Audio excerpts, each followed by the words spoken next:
चलिए तो हम लोग फिर से आ गए हैं वन शॉट वीडियो में। आज का हमारा जो लेक्चर है वो कोलिजन पे है। और इस लेक्चर में आप लोग कोलिजन के बारे में एकदम बेसिक से स्टार्टिंग से अंत तक सब कुछ सीखने वाले हैं, है ना। कोलिजन्स क्या होता है, कितने तरह का होता है, इस पे न्यूमेरिकल क्वेश्चंस कैसे पूछे जाते हैं, वो सारी बातें हम लोग डिस्कस करेंगे। तो आइए सबसे पहले देख लें कि आज के इस लेक्चर में क्या क्या टॉपिक हम लोग कवर करने वाले हैं। तो सबसे पहले तो कोलिजन समझेंगे और टाइप्स ऑफ कोलिजन समझेंगे। और जब भी कोलिजन होता है तो उसमें मेन जो आप देखेंगे, ऑब्जर्व करेंगे, वो मोमेंटम में चेंज आता है हर एक पार्ट, जो भी कोलाइडिंग बॉडी है उनका। तो ये मोमेंटम में किस तरह से चेंज आएगा उसको समझना है। एनर्जी ड्यूरिंग द कोलिजन कैसे चेंज करता है उसको समझना है। साथ में कोलिजन के नेचर को, मतलब बहुत अलग अलग तरह के कोलिजन हो सकते हैं, अलग अलग तरह के कोलाइडिंग बॉडी हो सकते हैं। तो उन अलग अलग कोलाइडिंग बॉडीज के लिए एक कांस्टेंट डिफाइन किया गया है जिसे हम कोफिशिएंट ऑफ रेस्टिट्यूशन कहते हैं। इस कॉन्सेप्ट को भी खूब अच्छे से समझेंगे, न्यूमेरिकल क्वेश्चन सॉल्व करने में भी बहुत काम आता है। Loss of kinetic energy in elastic collision. In elastic collision हम लोग कहते हैं जिसमें काइनेटिक एनर्जी का लॉस हो जाता है। तो कितना लॉस हो जाता है इसको समझेंगे। Bouncing off ball in partially elastic collision, मतलब पूरी तरह इलास्टिक ना हो उसको इन इलास्टिक भी कहते हैं। उसमें अगर बॉल आप ड्रॉप करके छोड़ दे तो सेम हाइट पे वापस नहीं आता, लेकिन वो रिपीटेडली बहुत देर तक बाउंस करता रहता है। कितने देर तक ये बाउंसिंग चलता रहेगा इसको समझेंगे इस बाउंसिंग वाले कॉन्सेप्ट में। और साथ में अंत में ओब्लिक कोलिजन, जो कि टाइप्स ऑफ कोलिजन है, और कह सकते हैं कि टू डायमेंशनल टाइप का कोलिजन है, उसको हम लोग डिटेल में डिस्कस करेंगे। चलिए तो हम लोग शुरू करते हैं, देखते हैं पहले कि कोलिजन क्या होता है। कोलिजन कहते हैं कि दो बॉडी, है ना, बहुत कम समय अंतराल के लिए जब एक दूसरे से इंटरेक्ट करता है और उस दौरान एक दूसरे पे बहुत बड़ा अमाउंट में फोर्स लगाता है, जिस फोर्स के कारण दोनों के मोमेंटम में चेंज आ जाता है, इस प्रोसेस को हम लोग कोलिजन कहते हैं। क्या कोलिजन हम लोग कह रहे हैं? Collision is a process of phenomena, कह सकते हैं phenomenon, in which two bodies interacts with each other for short interval। समय अंतराल बहुत छोटा होगा। and exert large amount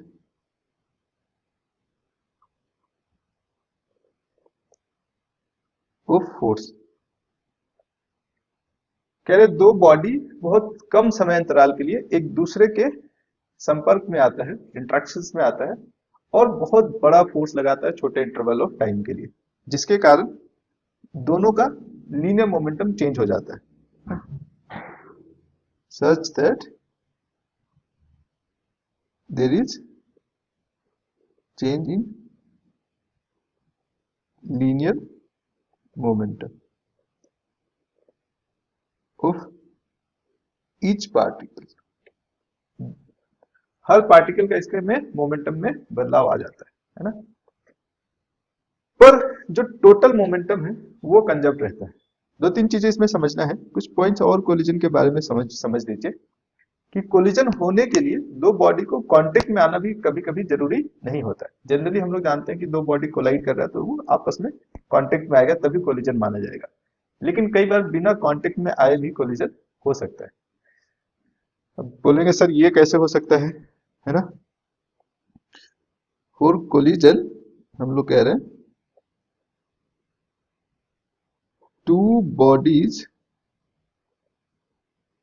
may or may not come in contact। यानी दो बॉडी कोलिजन के लिए दो बॉडी कांटेक्ट में आ भी सकता है और नहीं भी आ सकता है। पर ऐसा कब संभव है, थोड़ा सोचिए और बताइए कि कब ऐसा हो सकता है। तो ये पॉसिबल है अगर दो चार्ज बॉडी लिया जाए। मान लीजिए दो पॉजिटिव चार्ज बॉडी है, तो उसको जब आप एक दूसरे की तरफ फेंकते हैं तो कभी कांटेक्ट में नहीं आएगा, लेकिन दोनों जैसे ही पास आएगा ना एक दूसरे पे बहुत ह्यूज अमाउंट ऑफ फोर्स लगाएगा और फिर दोनों अलग हो जाएंगे, है ना। तो यहाँ पे बहुत छोटे समय के लिए इंटरेक्शंस में दो बॉडी आ रहे हैं और एक दूसरे पे बहुत बड़ा फोर्स लगा करके उसके मोमेंटम में चेंज ला दे रहे हैं, तो ये भी कोलिजन का ही पार्ट माना जाएगा। तो ऐसे केसेस होते हैं, आगे हम लोग पढ़ेंगे, लेकिन अभी इस चैप्टर में हम लोग उन सारे कोलिजन की बात कर रहे हैं जहां दो बॉडी फिजिकल कांटेक्ट में आ रहा है ना। और क्या है, और एक बात इसमें है, नेट लीनियर मोमेंटम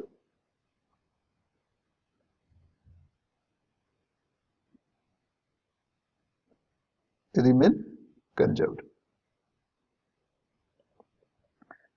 अब बोलेंगे कि सर आपने डेफिनेशन में कहा कि हर एक पार्टिकल का लीनियर मोमेंटम चेंज हो जा रहा है, तो नेट फिर कैसे कंजर्व्ड है? तो इसको धीरे धीरे आगे चल के हम लोग समझेंगे। लीनियर मोमेंटम चेंज हो रहा है, लेकिन लीनियर मोमेंटम वेक्टर क्वांटिटी है। एक का अगर ईस्ट के डायरेक्शन में चेंज हुआ है, यानी कि एक का मोमेंटम मान लीजिए ईस्ट के डायरेक्शन में बढ़ गया, तो दूसरे का मोमेंटम वेस्ट के डायरेक्शन में बढ़ जाएगा। जो टोटल चेंज इन मोमेंटम है वो हमेशा जीरो रहेगा। जब आप चेंज को ऐड करेंगे तो एक का चेंज पॉजिटिव होगा, दूसरे का चेंज नेगेटिव होगा, अगर हम किसी एक डायरेक्शन को कंसिडर कर रहे हैं। तो टोटल चेंज हमेशा जीरो आता है। इसको हम लोग बहुत आराम से समझेंगे, पूरे प्रोसेस को समझेंगे, कोलिजन में क्या हो रहा है।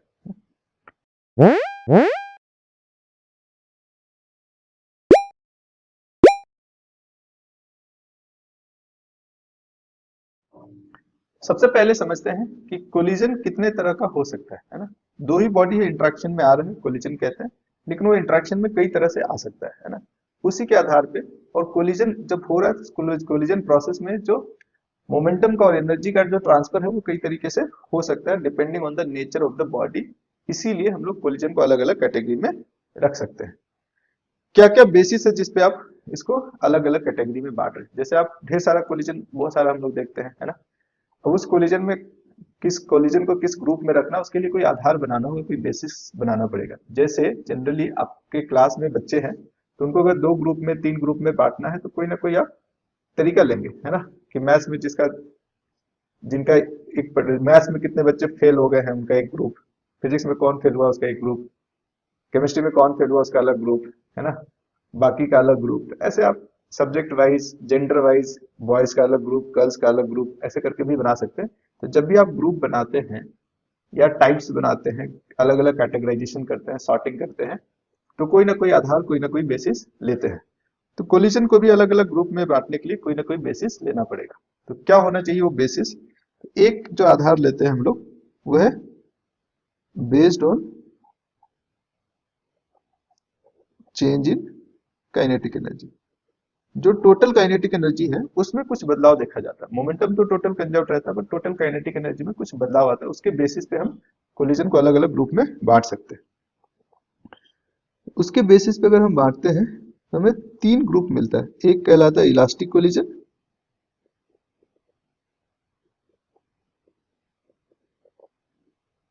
दूसरा कहलाता है इन इलास्टिक कोलिजन। जो इलास्टिक नहीं वो इन इलास्टिक है ना। और जो तीसरा ग्रुप है, तीसरा ग्रुप इन इलास्टिक का ही एक्सट्रीम केस है। इन इलास्टिक बहुत बड़ा रेंज है, इलास्टिक तो एक ही, पर इन इलास्टिक भी कई तरह का हो सकता है। तो उसमें सबसे ज्यादा इन इलास्टिक जो होगा उसको हम लोग बोलते हैं परफेक्टली इन इलास्टिक कोलिजन। अब इसको किस आधार पे ग्रुप में बांटा गया है? काइनेटिक एनर्जी के आधार पे। अच्छा, आपने ये टर्म जो है कभी ना कभी सुना है, इलास्टिक और इन इलास्टिक ना। जैसे इलास्टिक बोलते हैं तो रबर बॉल दिमाग में आता है, पर उसके अलावा भी बहुत सारे मटेरियल्स हैं जो इलास्टिक होता है ना। इलास्टिक का मतलब क्या है कि शेप में कोई बदलाव लाए, है ना, उसको दबा दिया जाए या खींच दिया जाए तो वो अपने ओरिजिनल शेप में वापस आ जाता है ना। अगर ऐसा कोई बॉडी करता है तो उसको हम लोग इलास्टिक बोलते हैं। और किसी चीज को हमने खींच दिया और वो वापस नहीं आ रहा है या कम वापस आ रहा है, जैसा था वैसा हूबहू नहीं आया, तो वो इन इलास्टिक कहलाएगा।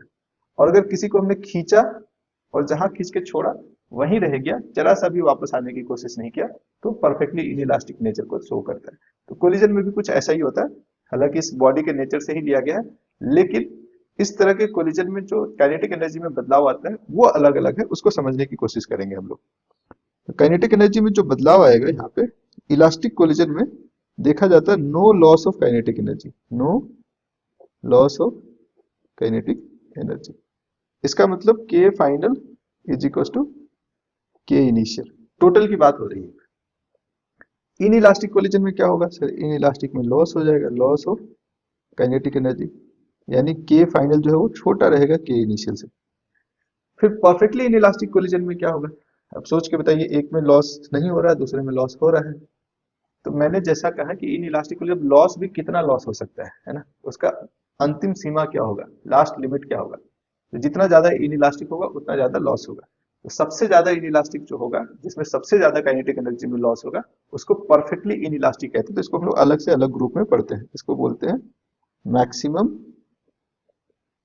Loss of kinetic energy. इसमें भी के फाइनल के इनिशियल से छोटा होगा, पर इसमें जो लॉस है वो मैक्सिमम होगा। तो इस तरह से काइनेटिक एनर्जी के लॉस के आधार पर, उसके बेसिस पे हम लोग कोलिजन को इलास्टिक, इन इलास्टिक और परफेक्टली इन इलास्टिक तीन ग्रुप में बांटते हैं। इसके अलावा भी कोई ग्रुप हो सकता है, बिल्कुल होता है, उसको समझने की कोशिश करेंगे। Types of collision based on direction, जो डायरेक्शन ऑफ मोशन है ना, उसके बेसिस पे हम लोग कोलिजन के अलग अलग कोलिजन को फिर ग्रुप में डिवाइड कर सकते हैं। बेस्ड ऑन डायरेक्शन की बात करेंगे तो दो ही ग्रुप अपना बनता है। एक कहलाता है, बेस्ड ऑन डायरेक्शन की बात करेंगे तो एक कहलाता है हेड ऑन कोलिजन, और दूसरे ग्रुप में किसको रखेंगे, वो सारे कहलाते हैं ओब्लिक कोलिजन, है ना। नाम देख के डरना नहीं है।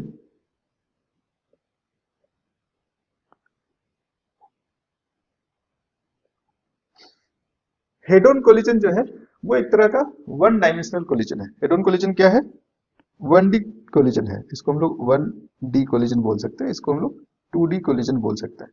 अब ये वन डी टू डी क्या है और क्यों होता है, कैसे होता है, इसको समझते हैं।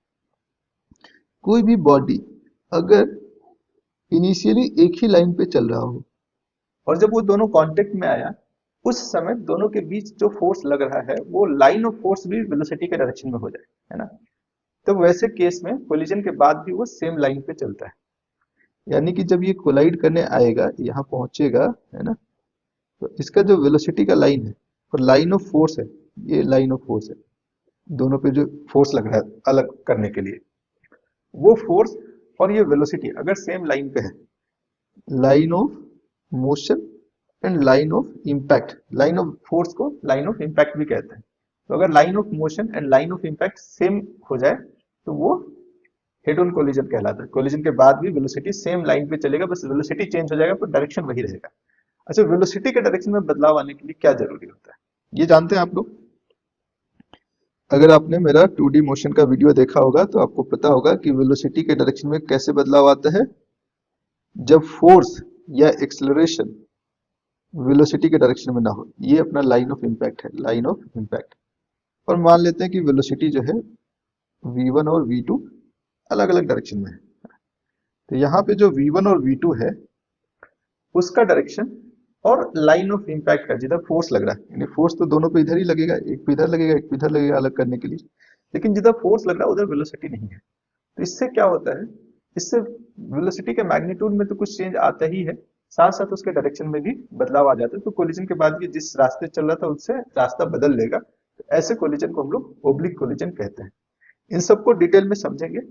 अब ये जो नेचर ऑफ कोलिजन है एनर्जी के बेसिस पे, इलास्टिक, इन इलास्टिक और परफेक्टली इन इलास्टिक, ये दोनों में होगा, हेड ऑन में भी होगा और ओब्लिक में भी होगा। तो पहले हम लोग एक को पकड़ के चलेंगे, पहले हम लोग पकड़ के चलेंगे हेड ऑन कोलिजन को, उसमें जितने अलग अलग तरह के कोलिजन्स पॉसिबल है उसको समझेंगे, और फिर उसी के बेसिस पे ऑब्लिक कोलिजन्स को भी समझने की कोशिश करेंगे, है ना। तो आप लोग को मेरे साथ बने रहना है, क्लास बहुत इंटरेस्टिंग होगा, और अगर आप इंटरेक्ट करते हैं तो और भी इंटरेस्टिंग हो सकता है। आप कमेंट में जरूर बताइए क्लास आपको कैसा लग रहा है, समझ में आ रहा है, नहीं समझ में आ रहा है, इसको और इंटरेस्टिंग कैसे बनाया जा सकता है, आपके हिसाब से कैसे बनाया जा सकता है। ये जब तक आप बताएंगे नहीं मुझे पता नहीं चलेगा। मैं अपने तरफ से बहुत बेहतर कोशिश कर रहा हूँ या बेहतर करने की कोशिश कर रहा हूँ, लेकिन आपका फीडबैक बहुत इंपॉर्टेंट है। आप जरूर कमेंट में बताइएगा कि आप किस तरह का वीडियो चाहते हैं और आपको बात कहाँ समझ में आ रही है, कहाँ पे नहीं समझ में आ रहा है। इन चीज को, इन सारी चीजों का ध्यान रखिए। आप कोई डाउट्स पूछते हैं तो मैं कोशिश करता हूँ कि सारे कमेंट्स का जवाब दूं और कमेंट्स में डाउट सॉल्व करने की कोशिश करूं। अगर नहीं हो पाता है, जरूरत पड़ता है तो आपके डाउट्स पे अलग से वीडियो भी बनाई जा सकती है। तो मुझे पूरा उम्मीद है आप लोग मेरी ये क्लास मेरा ये लेक्चर पूरा देखेंगे। आइए अब समझते हैं कि कोलिजन के जब कोलिजन होता है, दो बॉडी बहुत कम समय के लिए इंटरेक्शंस में आते हैं, तो उस कम समय में क्या होता है, कैसा बदलाव होता है, उसको समझने की कोशिश करते हैं। ड्यूरिंग कोलिजन क्या हो रहा है उसको समझते हैं। तो यहाँ आप देखिए, ये कोलिजन से पहले है ना, ये बिफोर, ये आफ्टर का सीन है, और ये जो सीन है यहाँ से यहाँ तक, ये ड्यूरिंग कोलिजन की बात कह रहे हैं। थोड़ा सा इसको मैंने पिक्चर को अलग अलग सीन को रिक्रिएट करने का कोशिश किया है कि कोलिजन के दौरान ये बॉडी में किस तरह के बदलाव आता है, उसको समझने की कोशिश कर रहे हैं हम लोग, है ना, खास करके एक इलास्टिक बॉडी को कंसिडर करते हैं। तो देखिए इसमें कैसा बदलाव आ रहा है। हम लोग क्या कहते हैं कि जैसे दो बॉडी कांटेक्ट में आता है, दोनों एक दूसरे पे फोर्स लगाना शुरू करेगा। सबसे पहला चीज जो आप ऑब्जर्व कर रहे हैं वो क्या है, दोनों एक दूसरे पे फोर्स लगाना शुरू करता है, और ये फोर्स धीरे धीरे बढ़ने लगता है। पहले थोड़ा कम रहेगा, फिर ये फोर्स बढ़ेगा, फिर कम होने लगेगा, और लास्ट में ये सेपरेट हो जा रहे हैं। अच्छा, ये हेड ऑन कोलिजन का एग्जांपल है, जिधर फोर्स लग रहा है उधर ही वेलोसिटी है। बिफोर कोलिजन का क्या था, u1 बड़ा था u2 से, है ना। अब ये फोर्स क्या कर रहा है, ये u1 के उल्टा है, ये u1 को घटाएगा और u2 को बढ़ाएगा। मतलब जो छोटा है उसको बढ़ा रहा है, आगे वाला धीरे चल रहा है, पीछे वाला जल्दी जाना चाह रहा है। तो इसी वेलोसिटी के डिफरेंस के कारण दोनों में टकराव हो रहा है ना। और इस टकराव के कारण फोर्स लगा, फोर्स लगने के कारण वेलोसिटी कम हो रहा है। लेकिन साथ साथ एक चीज और देखेंगे, यहाँ बॉडी धीरे धीरे कंप्रेस भी होता जा रहा है। अगर इलास्टिक नेचर का बॉडी है तो धीरे धीरे कंप्रेस भी होता जाएगा। और ये कंप्रेशन, ये दबाने वाला जो प्रोसेस है, पीछे वाला आगे वाले को जो दबा रहा है, ये कब तक चलेगा, जब तक कि दोनों की वेलोसिटी बराबर ना हो जाए। जब तक ये दोनों वेलोसिटी, इसको डैश डैश मान लेते हैं, इसको डैश मान लेते हैं, फिर चेंज होकर के डबल डैश हो गया, ऐसा कुछ मान लेते हैं।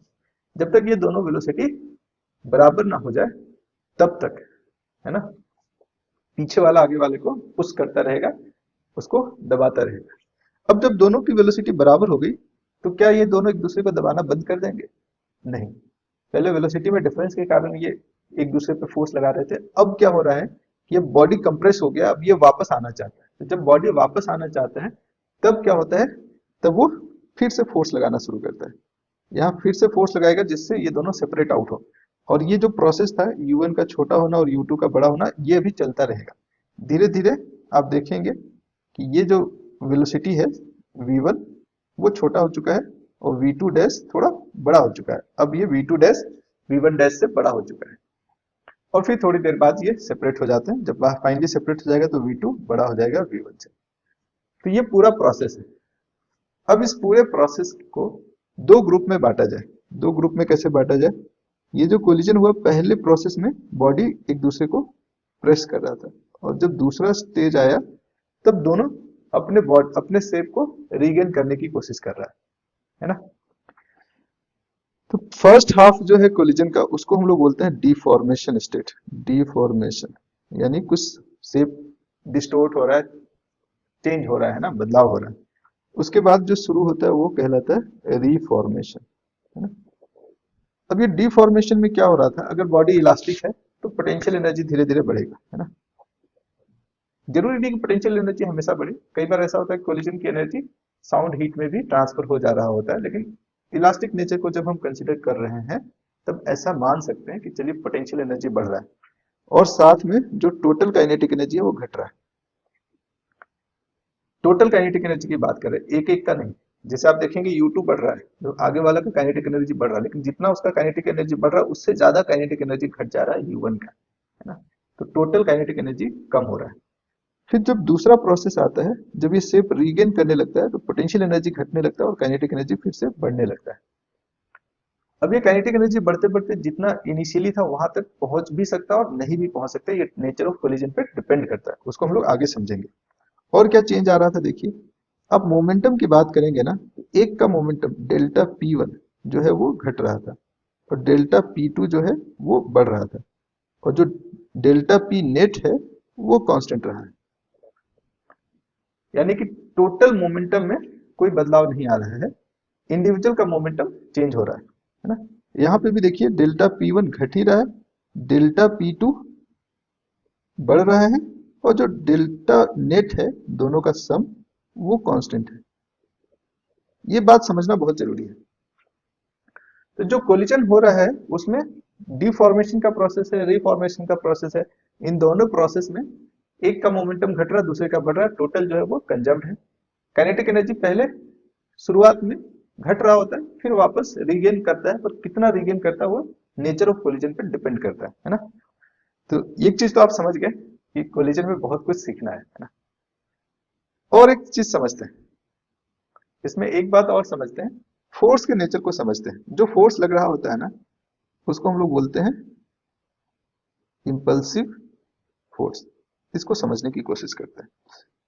ये अपना डिफॉर्मेशन के समय कुछ फोर्स लग रहा होगा इसको, और फोर्स जब भी लगता है तो मोमेंटम में बदलाव आता है। दोनों पे फोर्स लग रहा है, इसलिए दोनों के मोमेंटम में बदलाव आ रहा है। तो डिफॉर्मेशन के समय जो मोमेंटम में बदलाव आया, उसको हम कह रहे हैं, उसको क्या बोलेंगे?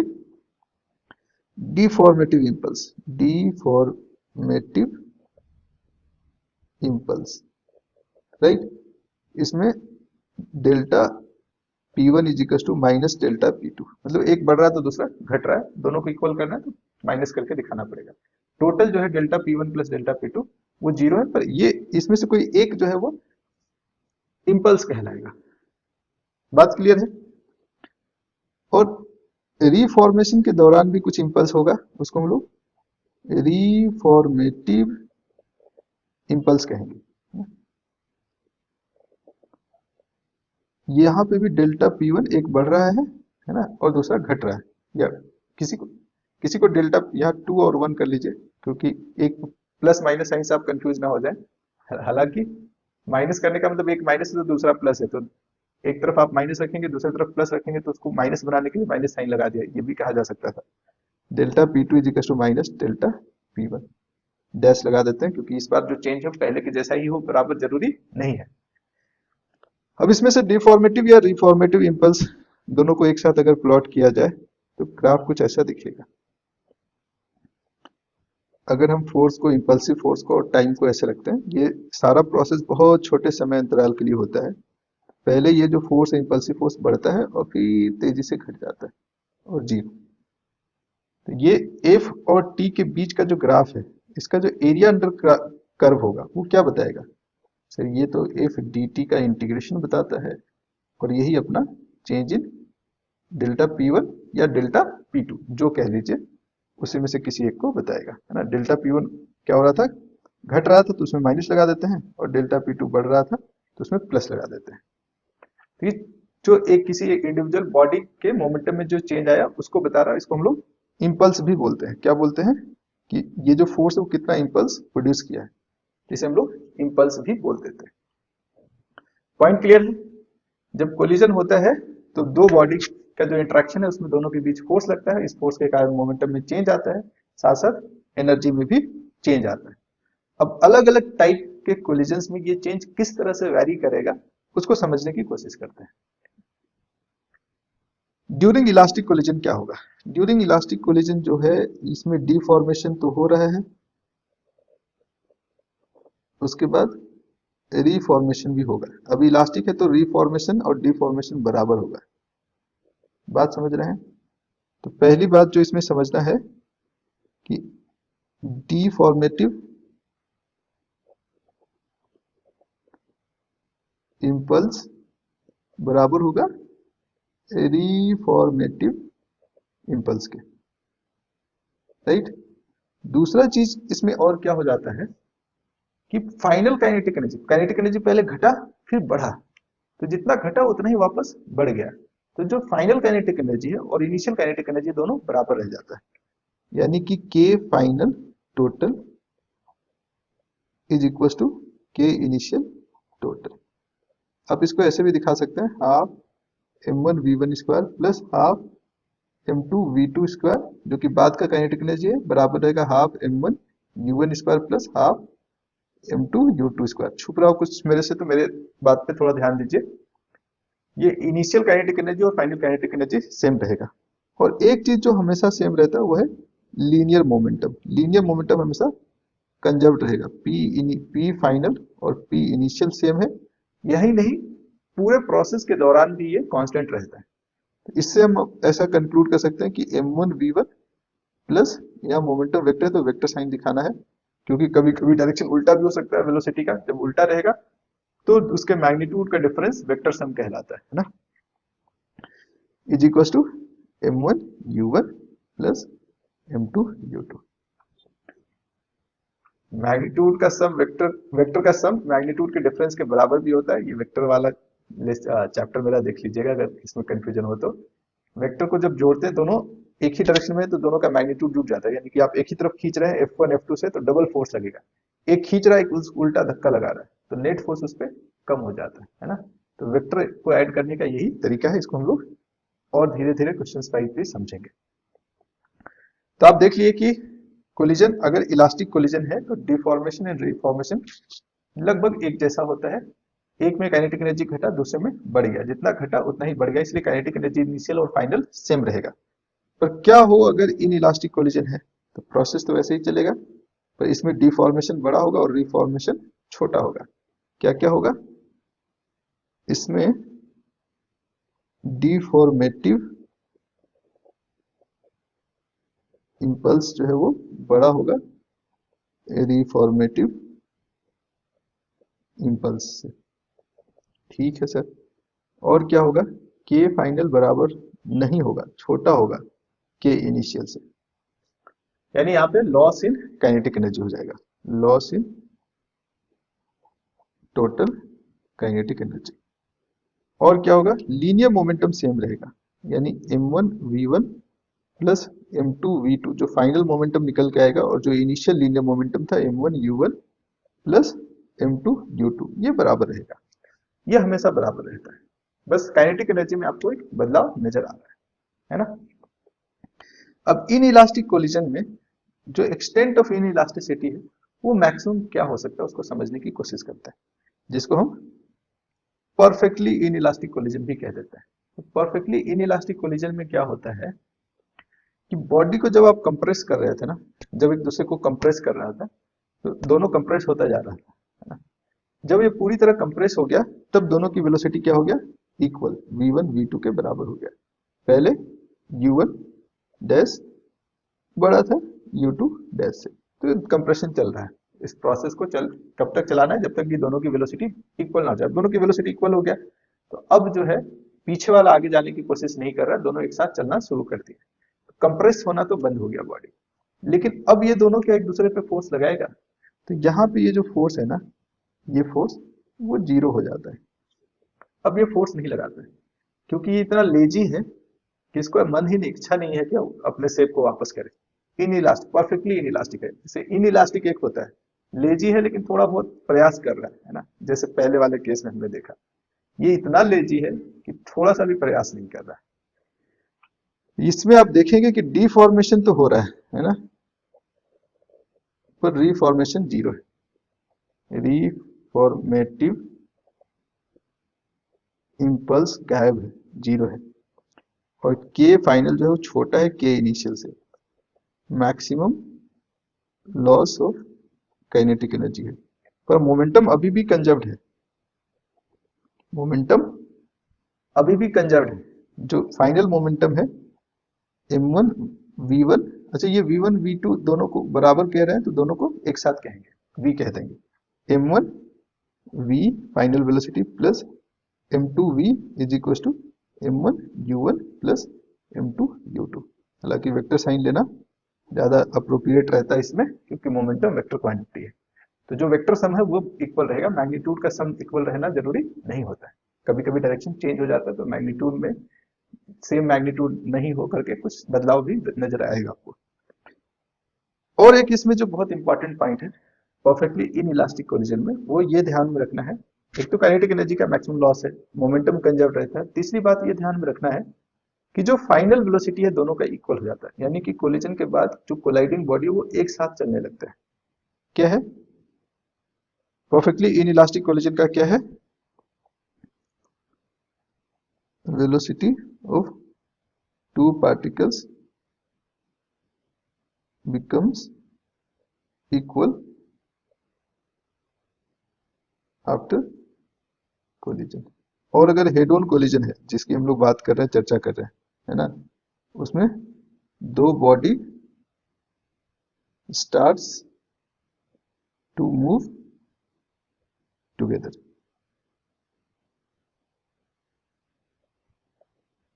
राइट। तो हमने तीनों तरह की कोलिजन की बात कर ली। इलास्टिक कोलिजन जिसमें kinetic energy before and after collision same रहता है, मोमेंटम भी बिफोर एंड आफ्टर सेम रहता है। फिर इन इलास्टिक में हमने देखा कि kinetic energy final initial kinetic energy से कम हो जाता है, और परफेक्टली इन इलास्टिक कोलिजन में काइनेटिक एनर्जी का लॉस मैक्सिमम है, मोमेंटम बिफोर एंड आफ्टर अभी भी सेम है, फाइनल वेलोसिटी दोनों का इक्वल हो जाता है। राइट। अब यहाँ पे अगर हम बात करें तो इलास्टिक कोलिजन एक तरह से आइडियल सिचुएशन है कि अपने शेप को पूरी तरह रीगेन कर ले, है ना। या इन इलास्टिक कोलिजन भी एक दूसरा एक्सट्रीम है, एक डेथ है तो दूसरा लाइफ है ना।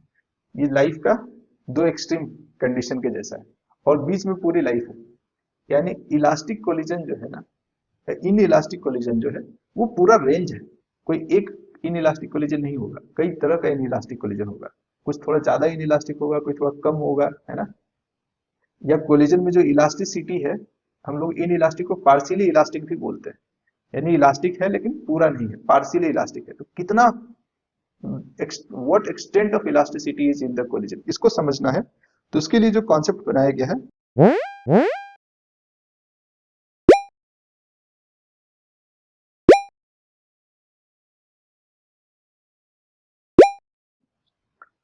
वो कहलाता है कोफिशिएंट ऑफ रेस्टिट्यूशन का कॉन्सेप्ट। क्या कहलाता है?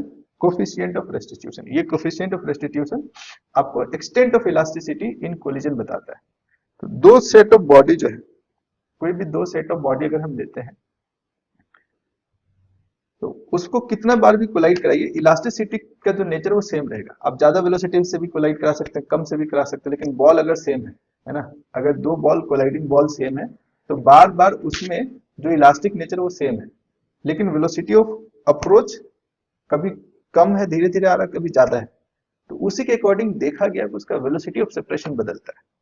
जो कोफिशिएंट ऑफ रेस्टिट्यूशन का कॉन्सेप्ट है, इसे हम लोग न्यूटन्स लॉ ऑफ रेस्टिट्यूशन के नाम से भी जानते हैं। न्यूटन साहब ने क्या कॉन्सेप्ट बताया? न्यूटन्स लॉ ऑफ रेस्टिट्यूशन भी कहते हैं। न्यूटन्स लॉ ऑफ रेस्टिट्यूशन कहता है कि जो वेलोसिटी ऑफ अप्रोच है for a given set of two bodies, जो वेलोसिटी ऑफ सेपरेशन है वो वेलोसिटी ऑफ अप्रोच के प्रोपोर्शन में रहता है। मतलब वेलोसिटी ऑफ अप्रोच ज्यादा है तो वेलोसिटी ऑफ सेपरेशन भी ज्यादा। कोलिजन बहुत तेजी से आया तो टकराने के बाद तेजी से दूर भी भागेगा, है ना। ऐसा जनरली अक्सर आपने देखा होगा। तो ये क्या कहता है, इसका सीधा कहना है कि वेलोसिटी ऑफ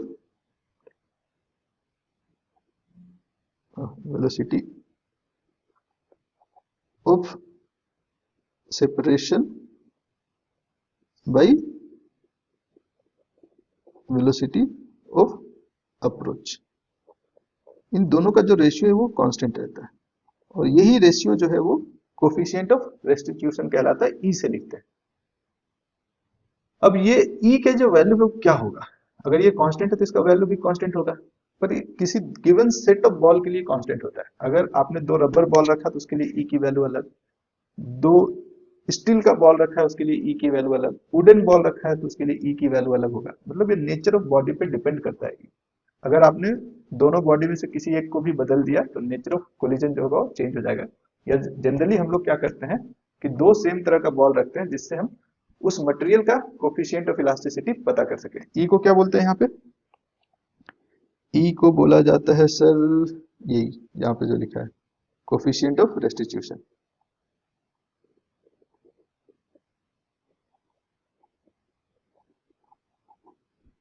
और इसको लिख सकते हैं ऐसे, सेपरेशन कैसे हो रहा है, v2 बड़ा है तो v2 माइनस v1। ये रिलेटिव वेलोसिटी एक तरह का हो गया जब जिससे वो दूर भाग रहा है, डिवाइडेड बाई रिलेटिव वेलोसिटी आने का, यानी u1 बड़ा था माइनस u2, ऐसे करते हैं। अच्छा, ये जो साइन है ना, ये डायरेक्शन के हिसाब से बदल जाएगा। मतलब दोनों सेम डायरेक्शन में है तो ये मैग्नीट्यूड का डिफरेंस ले लेना। अगर अपोजिट डायरेक्शन में है, v1 जो है वो कोलिजन के बाद एक इधर उल्टा मुड़ गया, v1 ऐसे होता है ना, कोलिजन किए v2 इधर, v1 उल्टा हो गया, सेम डायरेक्शन में नहीं जाना। तो उस केस में आप v1 के साइन को उल्टा कर दीजिएगा, दोनों को जोड़ देना v1 प्लस v2, तब वेलोसिटी ऑफ सेपरेशन बताएगा। दोनों सेम डायरेक्शन में जा रहा है तब मैग्नीट्यूड का डिफरेंस लेंगे। सेम चीज u1 के साथ है, दोनों अगर एक दूसरे को अप्रोच कर रहा है तो u1 plus u2 velocity of approach कहलाएगा, है ना। और एक ही डायरेक्शन में चल रहा है तब डिफरेंस लेना है। इस चीज के डिफरेंस को एकदम अच्छे से समझिएगा। V2 minus V1 is equal to E into U1 minus U2। Sign का सही से इस्तेमाल करना है, प्लस माइनस पे ध्यान रखना है, कोई गड़बड़ी नहीं होगा। ये बहुत इंपॉर्टेंट इक्वेशन बनता है, न्यूमेरिकल क्वेश्चन सॉल्व करने में ये काम आएगा। अब E की वैल्यू कितना अधिक कितना हो सकता है और कम से कम कितना हो सकता है, ये डिपेंड कर रहा है नेचर ऑफ कोलिजन पे। तो सबसे ज्यादा इलास्टिक कोलिजन जब होगा, जिसको हम इलास्टिक कोलिजन कहते हैं, उसमें E की वैल्यू 1 होता है। और एकदम इन इलास्टिक कोलिजन है, परफेक्टली इन इलास्टिक कोलिजन है, उसमें E की वैल्यू 0 होता है। E का जो वैल्यू है ना, किसी भी कोलिजन के लिए 0 से लेकर के 1 तक वेरी करता है। E का क्या रेंज है? E वेरी करेगा 0 से लेकर के 1 तक। ये पॉइंट भी आपको समझ के रखना है। E की वैल्यू 1 कब होगा? इलास्टिक कोलिजन के केस में। और E की वैल्यू 0 कब होगा? परफेक्टली इन इलास्टिक कोलिजन के लिए। और बाकी सब के लिए 0.5, 0.6, 0.7, 0.8, 0.85 इस तरह का कुछ वैल्यूज होगा, है ना। यानी 1 से छोटा है तो इन इलास्टिक, जितना ज्यादा छोटा उतना ज्यादा इन इलास्टिक, ऐसे बोल सकते हैं। तो एक्सटेंट ऑफ इलास्टिसिटी और एक्सटेंट ऑफ इन इलास्टिसिटी हमें ई की वैल्यू से पता चलता है। तो आइए अब अलग अलग टाइप्स के कोलिजन के लिए कुछ फॉर्मूला डिस्कस करेंगे और देखेंगे कि इसको न्यूमेरिकल में कैसे यूज किया जाता है।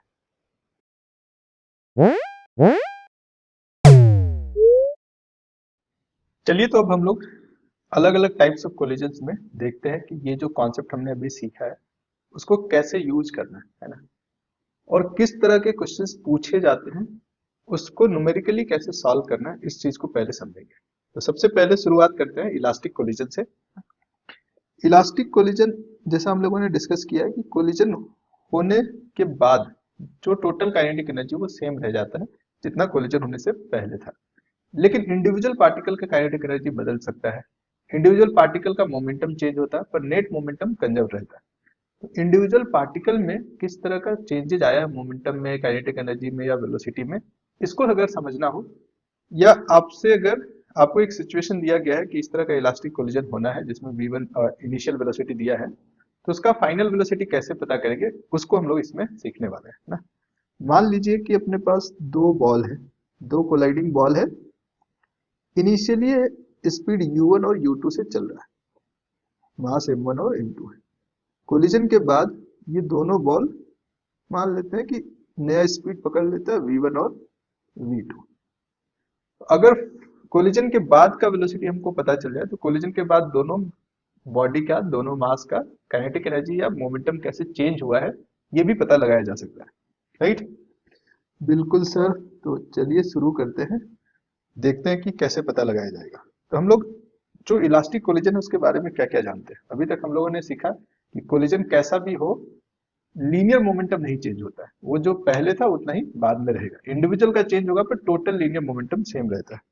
तो पहला हम लोग अप्लाई करेंगे कंजर्वेशन ऑफ लीनियर मोमेंटम, है ना।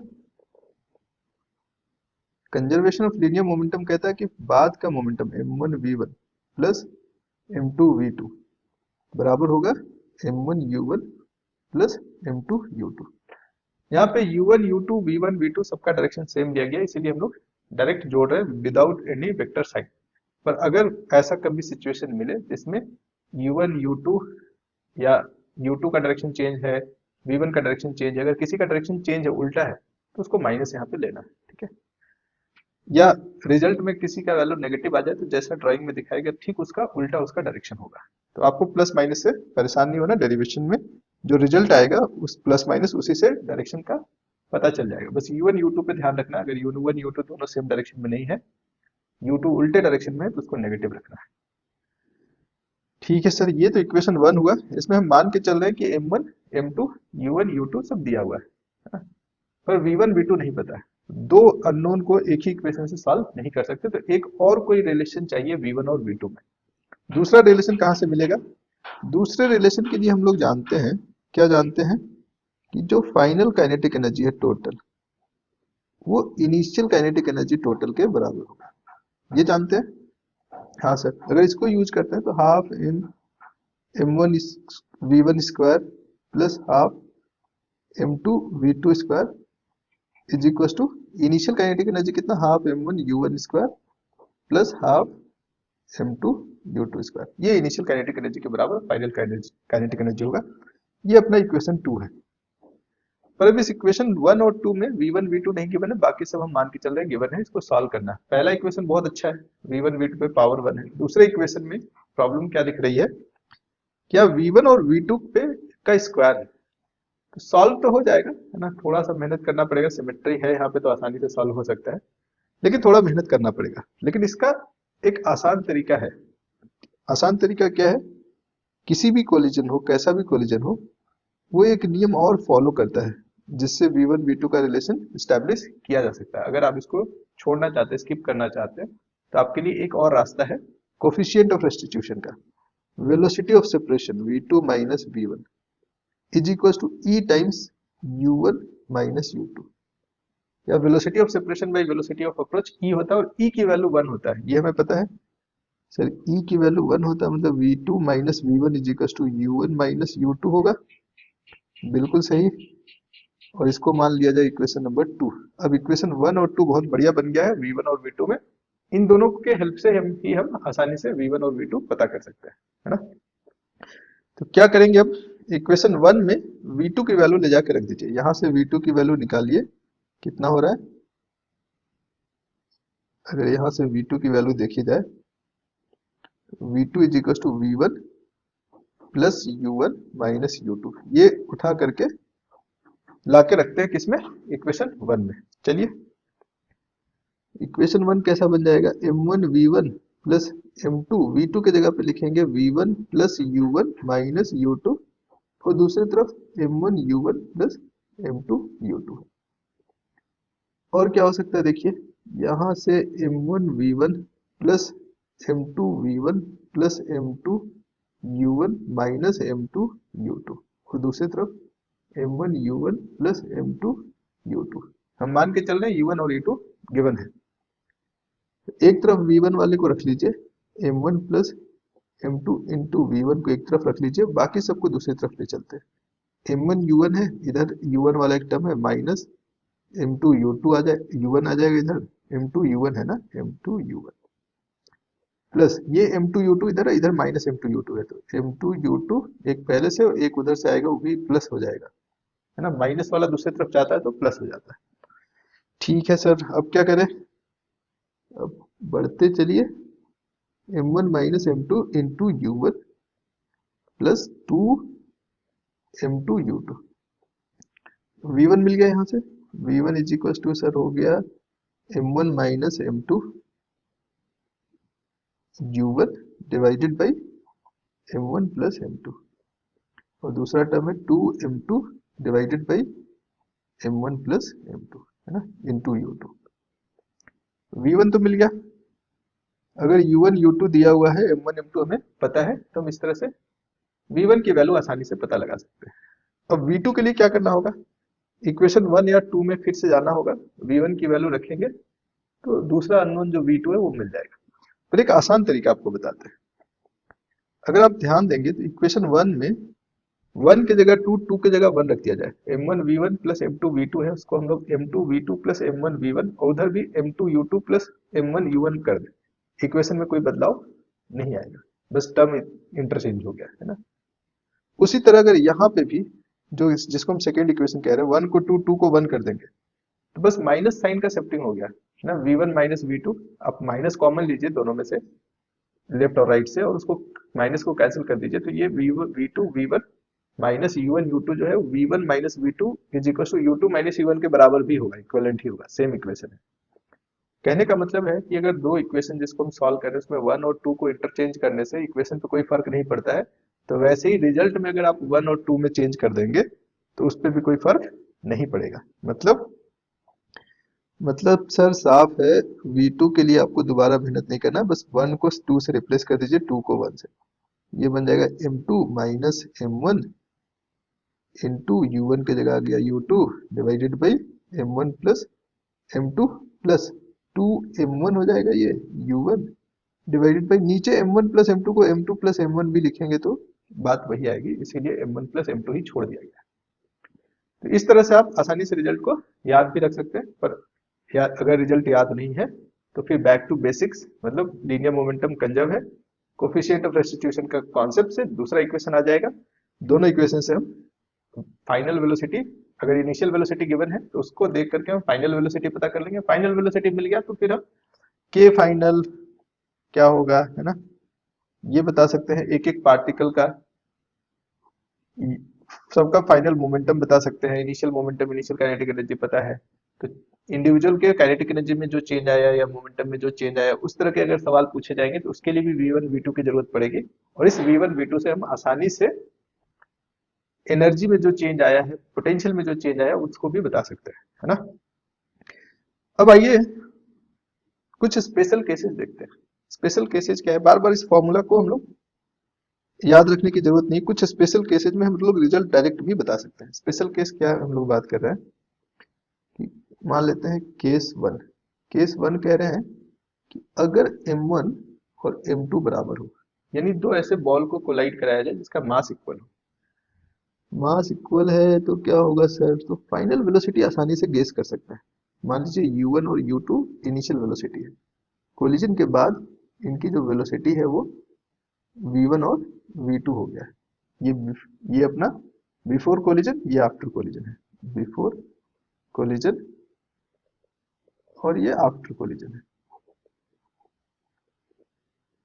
अब बताइए v2 की वैल्यू, दोनों मास क्या है, सेम है, तो v1 और v2 की वैल्यू कैसे मिलेगा। फॉर्मूला तो है अपने पास ऐसे, v1 होता है sir m1 minus m2 into u1 divided by m1 plus m2। अब जल्दी से बताइए सेकेंड टर्म, सेकेंड टर्म से 2m2 into u2 divided by m1 plus m2। अब आप कहेंगे सर मास तो सेम है, अलग अलग क्यों रख रहे हैं। तो हम लोग फॉर्मूला पहले रख रहे हैं, मास एक रख दीजिए, m माइनस m क्या हो जाएगा, दोनों कट के जीरो, तो ये पूरा टर्म जीरो बटा नंबर जीरो ही होता है। और यहाँ m 2m divided by 2m, तो फाइनली आ रहा है u2। अरे वाह। उसी तरह v2 अगर पता करना है तो v2 में आता है यहाँ m2 माइनस m1, दोनों मास सेम है तो ये जीरो हो जाएगा, है ना, इंटू u2 डिवाइडेड बाई, कुछ से भी मल्टीप्लाई कर दीजिए, इसको डिवाइड कर दीजिए, फाइनली जीरो होगा।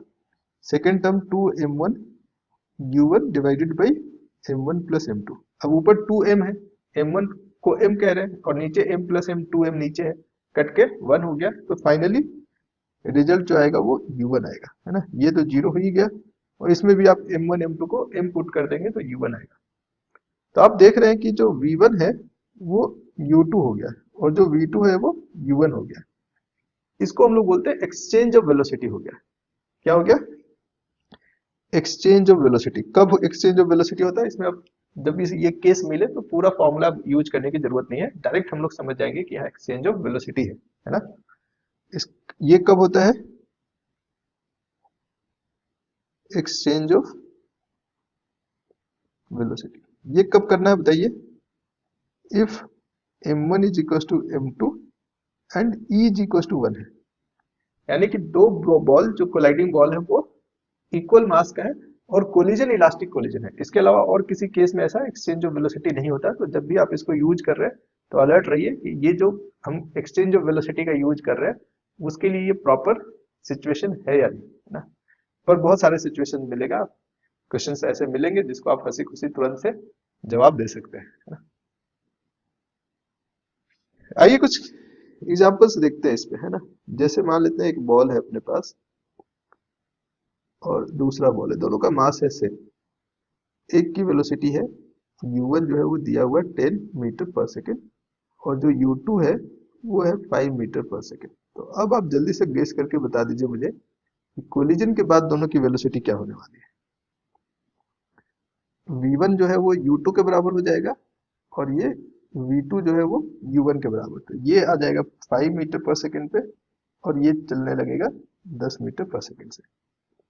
कई बार ऐसे पूछा जाता है कि दो इक्वल मास का बॉल है, एक चल रहा था 10 मीटर पर सेकेंड से, दूसरा रेस्ट पे है, कोलिजन के बाद क्या होगा।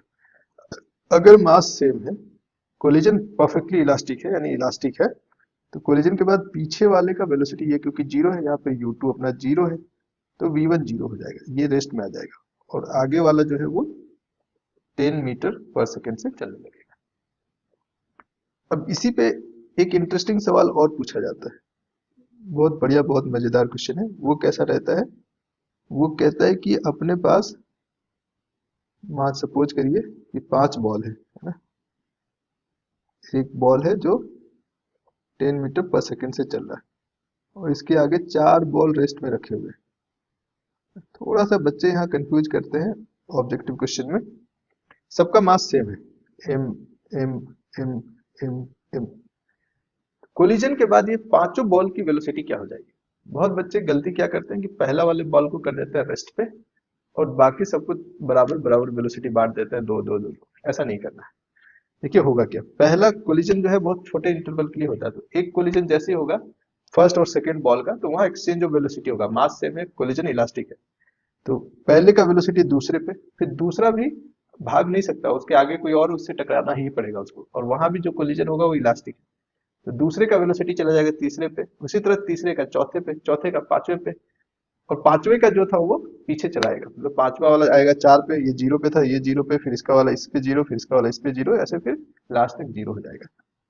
यानी कि ये जो सबसे पीछे वाला वो आ जाएगा रेस्ट में, तो इसके बाद वाले जितने हैं वो सब, उनके साथ क्या होगा, सब नहीं भागेगा, सब रेस्ट में, एक्सेप्ट द लास्ट वन, ये सब रेस्ट में है ना। और लास्ट वाला जो बॉल है वो 10 मीटर पर सेकेंड से चलेगा। छुप रहा है कुछ मेरे से? पॉइंट क्लियर है? जब पीछे वाला बॉल के का वेलोसिटी 10 जो है वो दूसरे में जाएगा, दूसरे से तीसरे में, तीसरे से चौथे में, चौथे से पांचवे में, और पीछे वाले जितने छूट गए वो सब रेस्ट में। आइए अब एक केस और समझते हैं।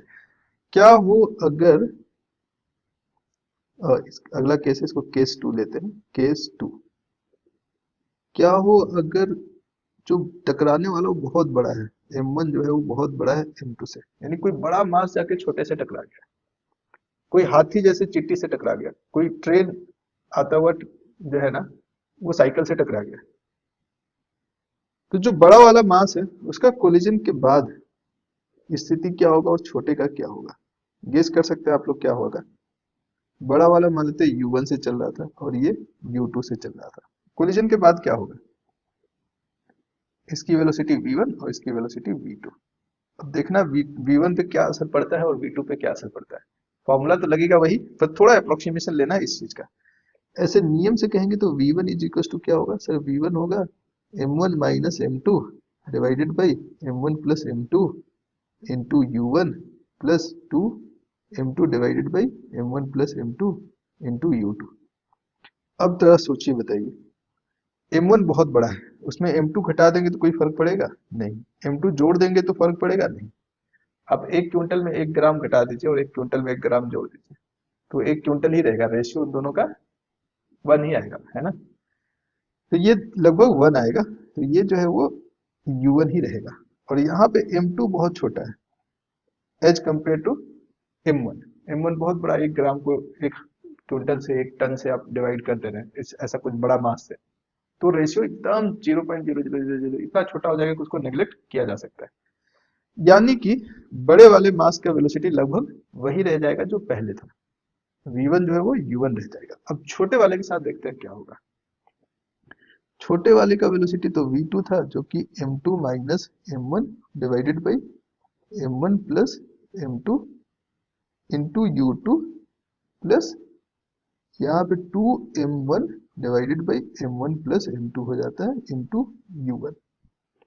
अब आप देखेंगे तो जो नेग्लेक्ट होने वाला चीज है वो है m2। m2 सबसे छोटा है ना, तो m2 माइनस m1 यानी ऊपर में माइनस m1 रह गया, यहाँ पे नेगेटिव साइन ढक रहा है, इसको आप सिर्फ हटा रहे हैं तो माइनस m1 ऊपर और नीचे प्लस m1, रेशियो -1 का होगा। v2 रहेगा माइनस u2, बट प्लस इसमें ये m1 ये तो नेग्लिजिबल है, 2m1 by m1 is 2 plus 2u1 ये रह जाएगा।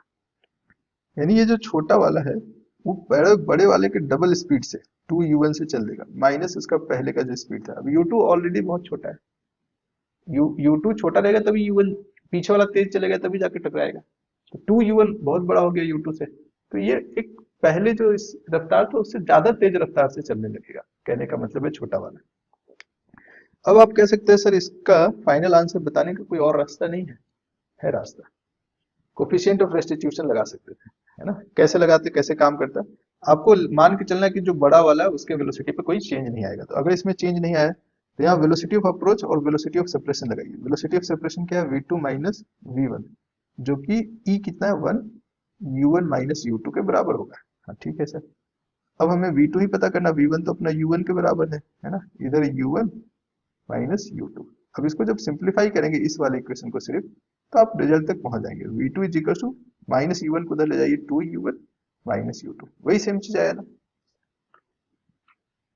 तो बस बेसिक कॉन्सेप्ट जो याद रखना कि इलास्टिक कोलिजन है तो velocity of separation and velocity of approach same रहेगा, और जो सबसे बड़ा वाला मास है वो सेम वेलोसिटी से सेम रफ्तार से ही चलता रहेगा। अब केस को थोड़ा सा उल्टा कर देते हैं। उल्टा मतलब कि जो पीछे वाला ब्लॉक है ना उसको करते हैं बहुत बड़ा। m1 is much much, m1 को बड़ा रखा था ना हमने, m1 is much much less than m2। कोई छोटा सा बॉल जाके बड़े से वॉल से टकरा गया, पृथ्वी से टकरा गया, ऐसा हो गया। वॉल से टकराने का मतलब क्या है, आप सीधे धरती से टकरा रहे हो, वॉल धरती से जुड़ा हुआ अलग होगा नहीं, बॉल जाके उसको हिट करेगा। तो अब दोनों पे क्या फर्क पड़ना है देखिए।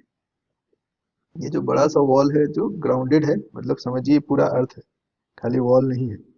अब इस वॉल से कोई बॉल आके टकरा गया, मान लीजिए इससे एक कोई बॉल जाके टकरा गया, इसकी वेलोसिटी u1 और इसकी वेलोसिटी भी कुछ मान लेते हैं u2, है ना। तो ऐसे केस में क्या होगा, कोलिजन के बाद क्या स्थिति बनती है देखते हैं। अब ये कोलिजन के बाद v1 से चल रहा है और ये इसके वेलोसिटी पे क्या बदलाव आएगा बताइए।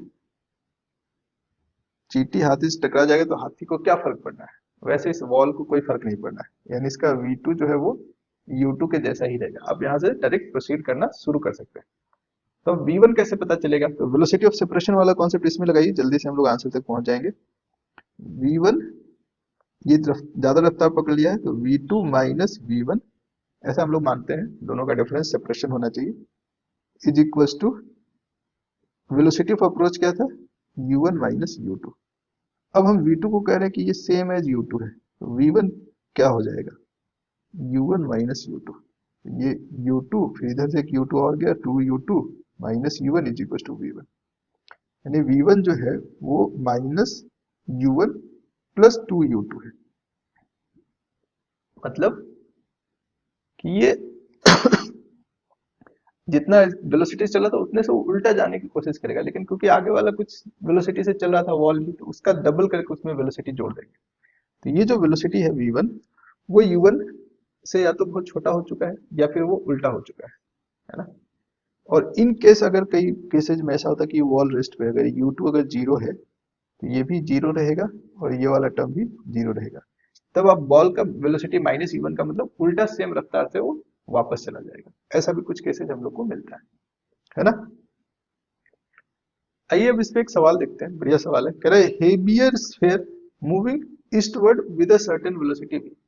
कह रहा है कि एक बहुत बड़ा सा स्फीयर है जो ईस्ट के डायरेक्शन में चल रहा है with a velocity v, collides with a lighter sphere, छोटू सा स्फीयर से कोलाइड करता है एट रेस्ट। ये लाइटर स्फीयर जो है वो रेस्ट में है। If it is perfectly elastic, collision कैसा कह रहा है, इलास्टिक है, head on, elastic and head on collision है, head on collision. Then after collision, collision के बाद क्या होगा, अब आप सोचिए कोलिजन के बाद क्या होगा। बड़ा वाला स्फीयर हाथी है ऐसे ही चलता रहेगा, ये छोटे वाले को बहुत तेज भागना पड़ेगा। अब इसकी वेलोसिटी पता करने की क्या होगी, अब उसको ऐसा रफ्तार मेंटेन करना पड़ेगा कि दोनों दूर हो और जो वेलोसिटी ऑफ सेपरेशन है वो वेलोसिटी ऑफ अप्रोच के बराबर है। वेलोसिटी ऑफ अप्रोच कितना था, v था, यही वेलोसिटी ऑफ अप्रोच है। तो वेलोसिटी ऑफ सेपरेशन जो है वो v2 माइनस v, ये भी होना चाहिए v।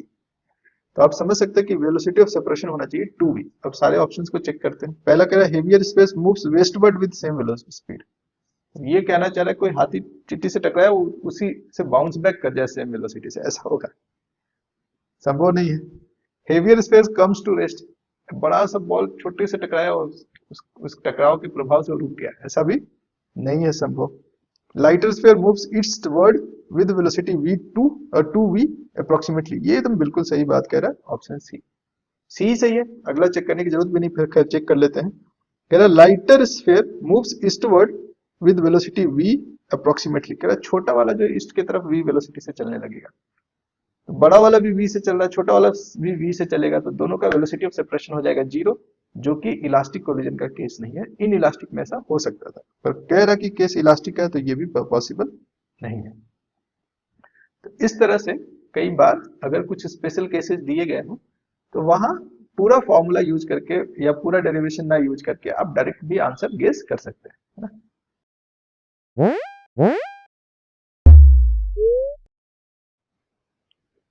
चलिए तो अब परफेक्टली इन इलास्टिक कोलिजन का केस समझते हैं।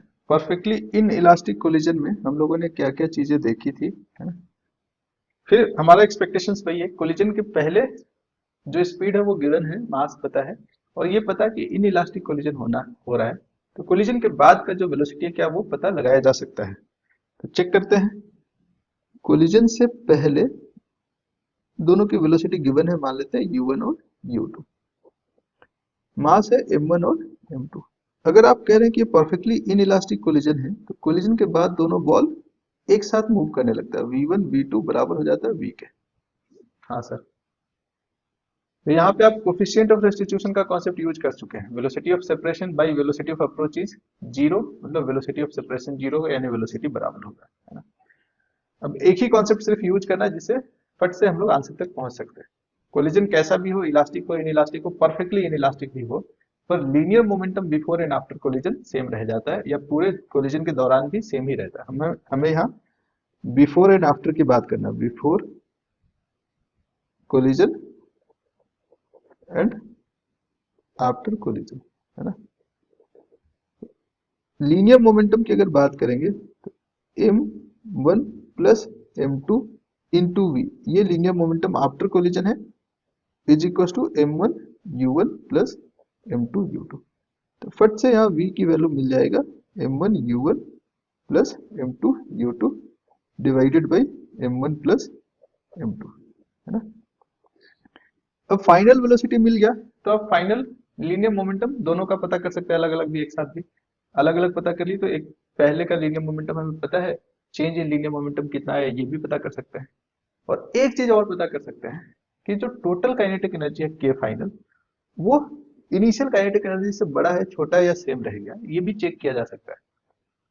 डेफिनेटली सेम नहीं रहेगा, लॉस इन काइनेटिक एनर्जी है, तो इनिशियल वाला बड़ा होगा, फाइनल वाला छोटा होगा, तो हमें इनिशियल में से फाइनल को माइनस करना चाहिए ताकि लॉस जो होगा वो पता चल जाए। तो अगला जो हमारा टारगेट है इसमें क्या है, energy loss in perfectly in elastic collision कैसे पता करेंगे। एनर्जी लॉस के लिए क्या करेंगे,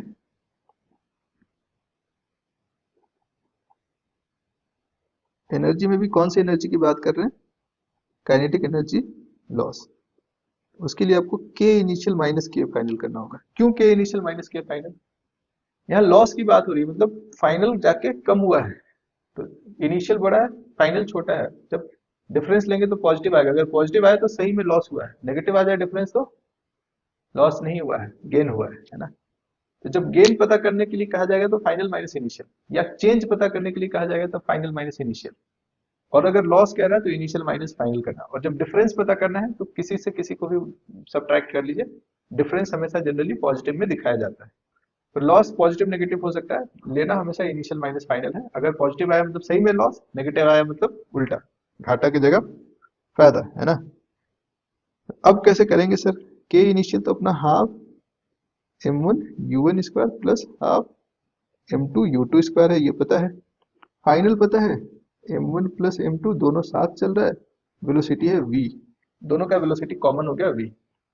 अब अगर सिर्फ इनिशियल वेलोसिटी दिया है तो v तो पता पहले करना पड़ेगा, जो हम लोग पहले पता कर चुके हैं, और v की वैल्यू यहाँ रख दीजिए, रखिए सर, आप m1 u1 square plus m2 u2 square minus half को, सब सारे हाफ को ले लिया मैंने बाहर, है ना, m1 प्लस m2, और v की जगह पे m1 u1 plus m2 u2 divided by m1 plus m2 का होल स्क्वायर कर देते हैं, ये चलेगा।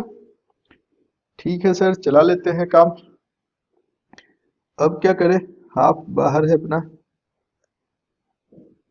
यहाँ पे है m1 u1 square plus m2 u2 square minus एक देखिए m1 m2 नीचे भी ऊपर भी है तो ये कट जाएगा, इसका एक पावर कट जाएगा, है ना। तो हमारे पास जो फाइनल बचेगा वो m1 u1 plus m2 u2 का whole square divided by m1 plus m2।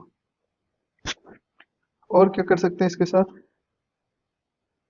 m1 plus m2 को मल्टीप्लाई कर दीजिए किसके साथ, m1 u1 square plus m2 u2 square, और दूसरी तरफ m1 u1 plus m2 u2 का जो होल स्क्वायर है वो अपना एज इट इज रहेगा, डिनोमिनेटर पूरे पे आ जाएगा m1 प्लस m2। कर सकते हैं ऐसा, आराम से रुक के देख करके समझ करके बताइए, ऐसा कर सकते हैं। तो अगला स्टेप है, थोड़ा सा और इसको एक्सपैंड करना पड़ेगा, है ना। अगले पेज पे आ जाते हैं, लॉस इन काइनेटिक एनर्जी पता कर रहे हैं। हाफ अपना बाहर था, m1 प्लस m2 से मल्टीप्लाई करना था, m1 से पहले कर लेते हैं दोनों को, तो बन जाएगा m1 square u1 square plus m1 m2 u2 square plus m2 से मल्टीप्लाई करेंगे तो m1 m2 u1 square plus m2 square u2 square, ये चार टर्म मिल जाएगा, माइनस इधर a प्लस b का होल स्क्वायर है, m1 square u1 square plus m2 square u2 square plus 2m1 m2 u1 u2, ये मिल जाएगा। होल स्क्वायर को अगर हम लोग एक्सपैंड करेंगे तो, और डिवाइडेड बाई अपना पूरे पर को डिवाइड करना है किससे, m1 प्लस m2 से। अब ये ब्रैकेट जैसे खोलेंगे तो सब माइनस हो जाएगा, m1 स्क्वायर u1 स्क्वायर इधर भी कहीं था प्लस में कट जाएगा, m2 स्क्वायर u2 स्क्वायर को ये m2 स्क्वायर u2 स्क्वायर मार देगा जब ब्रैकेट खुलेगा, जब नेगेटिव होगा। बहुत सही सर, अभी तो आसान सा लग रहा है। क्या हो गया आसान इसमें, इसमें m1 m2 सब में कॉमन, इसको बाहर ले लेते हैं, तो half m1 m2 divided by m1 plus m2 को भी बाहर ले लीजिए, अंदर में क्या बचा, u1 square plus u2 square minus 2u1 u2 बच जाएगा। चेक करिए, बड़ा आसान सा आ गया answer, half m1 m2 divided by m1 plus m2 into u1 minus u2 का होल स्क्वायर। ये काइनेटिक एनर्जी का जो ट्रेडिशनल फॉर्मूला है ना, उससे काफी मिलता जुलता है, इसलिए हम लोग क्या करते हैं, इसको थोड़ा सा मॉडिफाई करते हैं, लॉस इन काइनेटिक एनर्जी को थोड़ा स्टैंडर्ड दिखने के लिए, ताकि याद हो जाए हमेशा के लिए हम लोग को। क्या मॉडिफिकेशन करते हैं, हाफ ये m1 इंटू m2 को m1 प्लस m2 से डिवाइड करेंगे, ऊपर m का स्क्वायर है नीचे m डिवाइड करेंगे तो डायमेंशनली ये मास के जैसा ही आएगा, ये कुछ केजी में आएगा, ग्राम में आएगा, मास के जैसा आएगा, इसको म्यू से लिखते रहे। और ये जो है वो फाइनली u रिलेटिव है, जो वेलोसिटी ऑफ अप्रोच है वही है ना। ये अपना लॉस इन काइनेटिक एनर्जी को बता रहा है। यहाँ पे थोड़ा सा जो बात हम लोग को समझना है ना, वो म्यू जिसके जगह किसके जगह पे आया है, m1 m2 divided by m1 plus m2 की जगह पे आया है, इसको हम लोग बोल देते हैं रिड्यूस्ड मास। क्या बोल देते हैं, रिड्यूस्ड मास। थोड़ा नया शब्द आ गया पर घबराना नहीं है, रिड्यूस्ड का मतलब है छोटा, है ना। इसको छोटा मास इसलिए कहा जा रहा है कि जब आप इस रेशियो को ठीक से एनालाइज करेंगे तो m1 को किससे मल्टीप्लाई किया गया, m2 बट्टा m2 प्लस m1, मतलब m2 को m1 प्लस m2 से डिवाइड करके अगर आप देखेंगे तो 1 से छोटा है, यानी m1 को कोई छोटा नंबर से डिवाइड कर रहे हैं। या m2 को अगर देखेंगे, सॉरी m1 को मल्टीप्लाई कर रहे हैं m2 divided by m1 plus m2, मतलब इसको ऐसे ब्रेक करके देखिए, m1 को आप मल्टीप्लाई कर रहे हैं m2 by m1 plus m2, और ये 1 से छोटा है, तो ओवरऑल ये m1 से छोटा हुआ।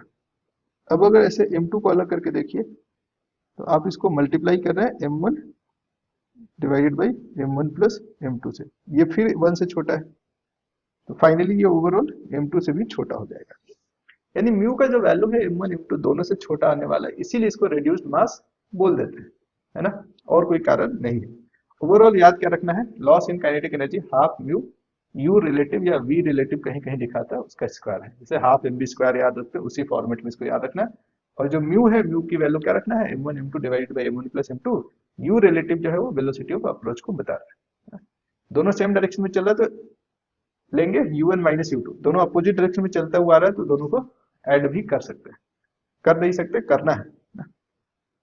अब आइए एक केस समझते हैं कि कोलिजन इलास्टिक भी हो सकता है, परफेक्टली इन इलास्टिक भी हो सकता है, बीच का भी हो सकता है, लेकिन सबके लिए अलग अलग फॉर्मूला याद रखना हो तो थोड़ा टफ हो जाता है कि सर इतने सारे कोलिजन सब सीख गए, सब अब हमारा मिक्सअप हो गया, याद नहीं रख पा रहे। तो उसके लिए क्या करना है, या लाइफ सेविंग रूल है कि एक जनरल एक्सप्रेशन बनाते हैं जो सब पे काम करेगा। तो जनरल रिलेशन क्या है फॉर ऑल कोलिजन? पहला चीज जो है वो linear momentum before and after collision same रहेगा, है ना। पी, या इसको बोल रहे हैं मोमेंटम, लीनियर मोमेंटम बिफोर या after collision is same as linear momentum before collision, है ना। आफ्टर कोलिजन क्या था sir, m1 v1 plus m2 v2 is equal to m1 u1 plus m2 u2। ये एक इक्वेशन तो सब में काम आता है, कोई भी कोलिजन ले लीजिए। दूसरा इक्वेशन जो है वो थोड़ा सा चेंज होता है कोलिजन टू कोलिजन। तो उसमें चेंज क्या रहता है, बहुत सारा चीज कॉमन है। पहला तो वेलोसिटी ऑफ सेपरेशन जो कि v2 माइनस v1 है is equal to e times velocity of approach जो कि u1 माइनस u2 है। ये दो इक्वेशन, अगर कोलिजन दिया हुआ कि परफेक्टली इलास्टिक है तो ई की वैल्यू 1 रख दीजिए और इक्वेशन 1 और 2 को सॉल्व करके आप जो लाना चाहे वो पता कर सकते हैं ना। कोलिजन के सारे सवाल इन दोनों इक्वेशन से सॉल्व किया जा सकता है। परफेक्टली इन इलास्टिक है, ई की वैल्यू 0 रख दीजिए, यही दोनों इक्वेशन फिर काम आ जाएगा।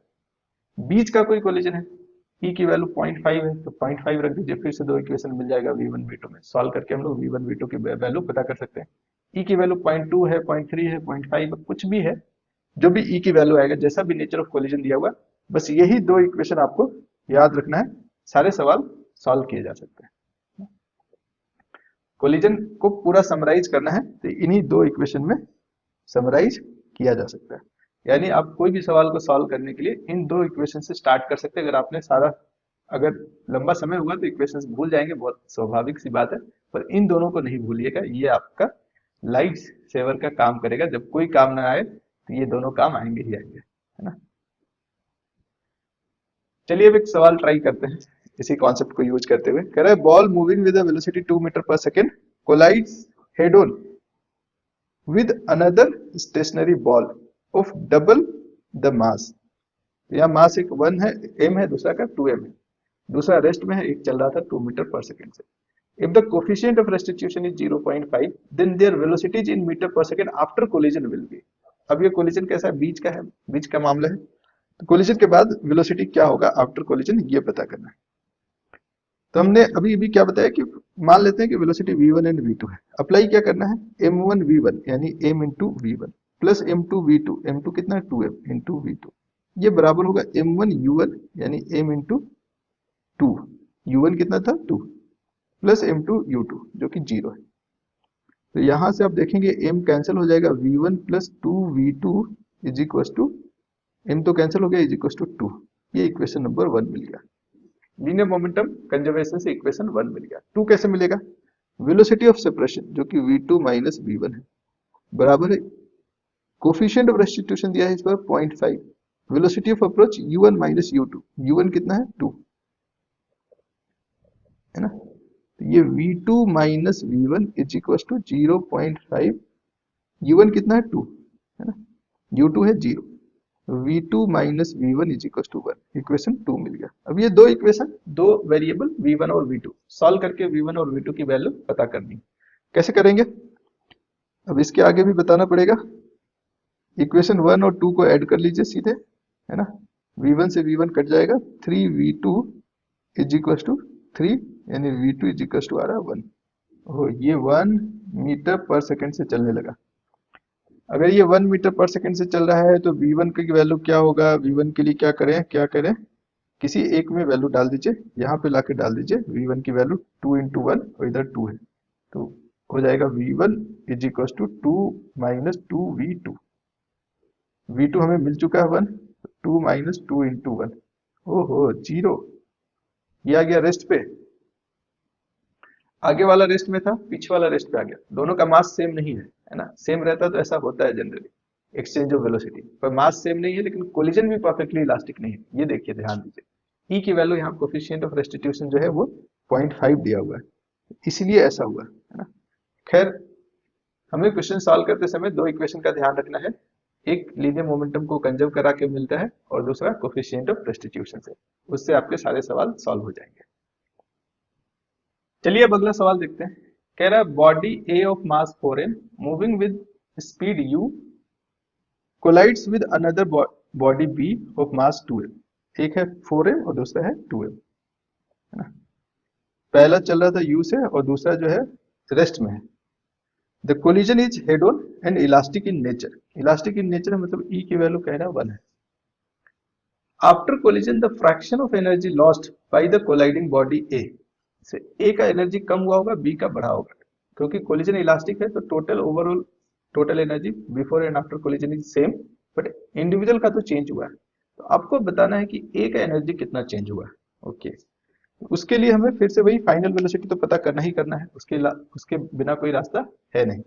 तो यूज क्या करेंगे, यूज करेंगे सर m1v1 यानी कि 4m into v one plus m2 is 2m into v two, ये 2m दिया हुआ है ना, is equal to m1 u1, m1 is 4m और u1 दिया हुआ है u और दूसरे का 0 है। ओके, तो यहां से अगर आप ध्यान देंगे तो m को अगर कैंसिल भी कर दिया जाए, 2 से भी दोनों को मार दिया जाए तो 2v1 plus v two is equal to 2u, ये इक्वेशन नंबर 1 बना। इक्वेशन 2 कैसे मिलेगा, velocity of separation is equal to velocity of approach. Velocity of separation क्या है, v2 minus v1 is equal to velocity of approach u है, अकेला चल रहा था बेचारा। दोनों इक्वल क्यों हुआ, क्योंकि e का वैल्यू यहाँ पे 1 है ना। अब दोनों को सॉल्व करते हुए हमें पता करना है, क्या पता लगाना है, पता करना होगा दया, क्या पता करे, तो हम क्या करते हैं माइनस कर देते हैं इसको, ताकि v2 कैंसिल हो जाएगा, ये 2v1 plus v1 3v1 is equal to u, यानी v1 is equal to u by 3। v1 तो मिल गया सर u बाई 3, v2 कैसे मिलेगा, तो अब इक्वेशन 2 में इसको u बाई 3 रख देंगे, तो जो v2 मिलेगा वो u प्लस u बाई 3, यानी 3 1 4 4u बाई 3। पर हमें करना तो यही है, v1 पता करना था। किस लिए v1 पता करना था, कि फ्रैक्शन ऑफ एनर्जी कितना लॉस हुआ है, मतलब इनिशियली कितना एनर्जी था, फाइनल कितना हो गया, और जो लॉस हुआ है उसका इनिशियल से कंपैरिजन करना कि इनिशियल से कितना बड़ा कितना छोटा है। तो सबसे पहले लॉस इन एनर्जी, देखिए ध्यान दीजिएगा, फ्रैक्शन एनर्जी लॉस कह रहा है ना, एनर्जी लॉस सिर्फ नहीं पूछा है, कितना फ्रैक्शन एनर्जी लॉस जो हुआ वो इनिशियल एनर्जी का कितना हिस्सा है, वही फ्रैक्शन एनर्जी लॉस कहलाएगा। ओहो, तो हम लोग को क्या करना पड़ेगा, पहले पहला वाला बॉडी के काइनेटिक एनर्जी में जो चेंज आया उसको पता करते हैं, या लॉस करेंगे। लॉस के लिए हम क्या करते हैं, इनिशियल माइनस फाइनल करते हैं, यानी चेंज इन काइनेटिक एनर्जी का नेगेटिव। तो ये करना होगा half 4m u square minus half 4m u by 3 का होल स्क्वायर, यानी half into 4m u square minus u square by 9, और इसको बोल सकते हैं हाफ 4m, 9 में से गया 8 बाई 9। सही चल रहा है, बहुत छोटा सा एनर्जी का लॉस हुआ है, इनटू यू स्क्वायर, ये तो लॉस इन एनर्जी हुआ, लॉस इन काइनेटिक एनर्जी हुआ। हमें fraction loss in kinetic energy पूछा था, है ना। फ्रैक्शन के लिए क्या करेंगे, ये जो लॉस इन काइनेटिक एनर्जी आया है उसको डिवाइड कर दीजिए के इनिशियल से। Loss in kinetic energy half into 4m into 8 by 9 you square है, इनिशियल कितना था half 4m into you square, तो यहाँ हाफ 4m यू स्क्वायर गया, फ्रैक्शनल जो लॉस हुआ है वो 8 बाई 9 है। जो लॉस इन एनर्जी है वो 8 बाई 9 है, यानी 9 में 8वां हिस्सा, बहुत बड़ा लॉस है एक तरह से समझिए, है ना। मतलब जो बचा है वो 1/9 हिस्सा ही बचा एनर्जी का, बाकी 9 में 8 हिस्सा लॉस हो गया। इस तरह से भी सवाल पूछे जा सकते हैं।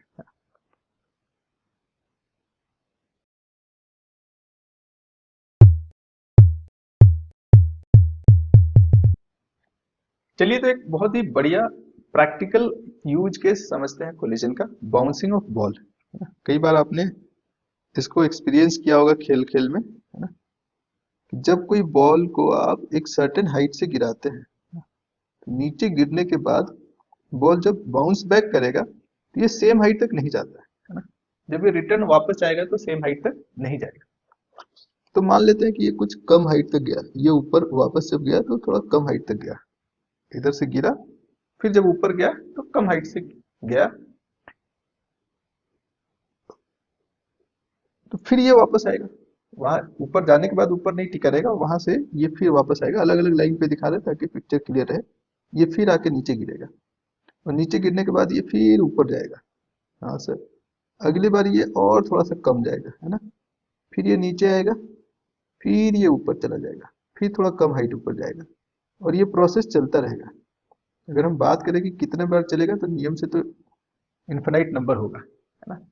छोटा होगा, फिर उससे छोटा होगा, फिर छोटा होगा, छोटा होगा, छोटा होगा, कब जाके खत्म होगा ये कहना थोड़ा सा मुश्किल है ना, लेकिन नामुमकिन नहीं है, यही पता लगाना है। सबसे पहले आइए समझते हैं कि ये जो कोलिजन हो रहा है ना, इस कोलिजन में पहला हाइट मान लेते हैं स्टार्टिंग का हाइट एच था, तो दूसरा जो हाइट ऊपर गया वो कितना रहा होगा। हाँ सर, देखते हैं, ट्राई करते हैं कितना रहा होगा। यहाँ जब ये गिर रहा था ना, आप जानते हैं एच हाइट से किसी को फ्री फॉल होने के लिए छोड़ देंगे तो जो वेलोसिटी ये अचीव करता है वो रूट अंडर 2gh कर लेता है। ठीक है सर। और जब ये ऊपर जाने लगेगा तो सेम वेलोसिटी एक्वायर नहीं करेगा, कोलिजन होने में कुछ एनर्जी का लॉस हो जाएगा, क्योंकि कोलिजन इन इलास्टिक है, इस बार इन इलास्टिक है ना, पूरी तरह इलास्टिक कोलिजन है। इलास्टिक रहेगा तो फिर सेम हाइट पे चला जाएगा। इन इलास्टिक अगर कोलिजन है, ये वेलोसिटी ऑफ अप्रोच है। वेलोसिटी ऑफ जो सेपरेशन होगा वो क्या होगा, वेलोसिटी ऑफ सेपरेशन v1 ही है, क्योंकि इस बड़े से सरफेस का कुछ नहीं बना, वो अपना रेस्ट का रेस्ट में रहेगा। थोड़ा सा जो चेंज आएगा भी तो नेग्लेक्ट किया जा सकता है, यानी जो वेलोसिटी आप चेंज होता हुआ देखेंगे वो छोटा वाले मास का ही देखते हैं। तो वेलोसिटी ऑफ सेपरेशन क्या है sir, v1। Velocity of approach क्या है, u1 is equal to e होना चाहिए। तो यहां से आप देखेंगे तो v1 is e times u1, यानी v1 कितना है, v1 है अपना e times root under 2gh। अब अगर वेलोसिटी दिया है इनिशियल वेलोसिटी, तो कितना हाइट तक वो जाएगा ये कैसे पता लगाया जाता है। तो हाइट कितना जाएगा, उसका फॉर्मूला जो है h is equal to u square by 2g। तो हमारा स्पीड क्या था, नीचे जहां से फेंका गया है वो e into root under 2gh है, तो ये e square 2gh by 2g, ये e स्क्वायर h है। यानी दूसरी बार जब ये पहुंचेगा ऊपर, तो ये जो दूसरी मतलब टप्पा खाने के बाद जो पहली बार ऊपर पहुंचा, वहां इसका हाइट जो था वो e स्क्वायर h हो गया।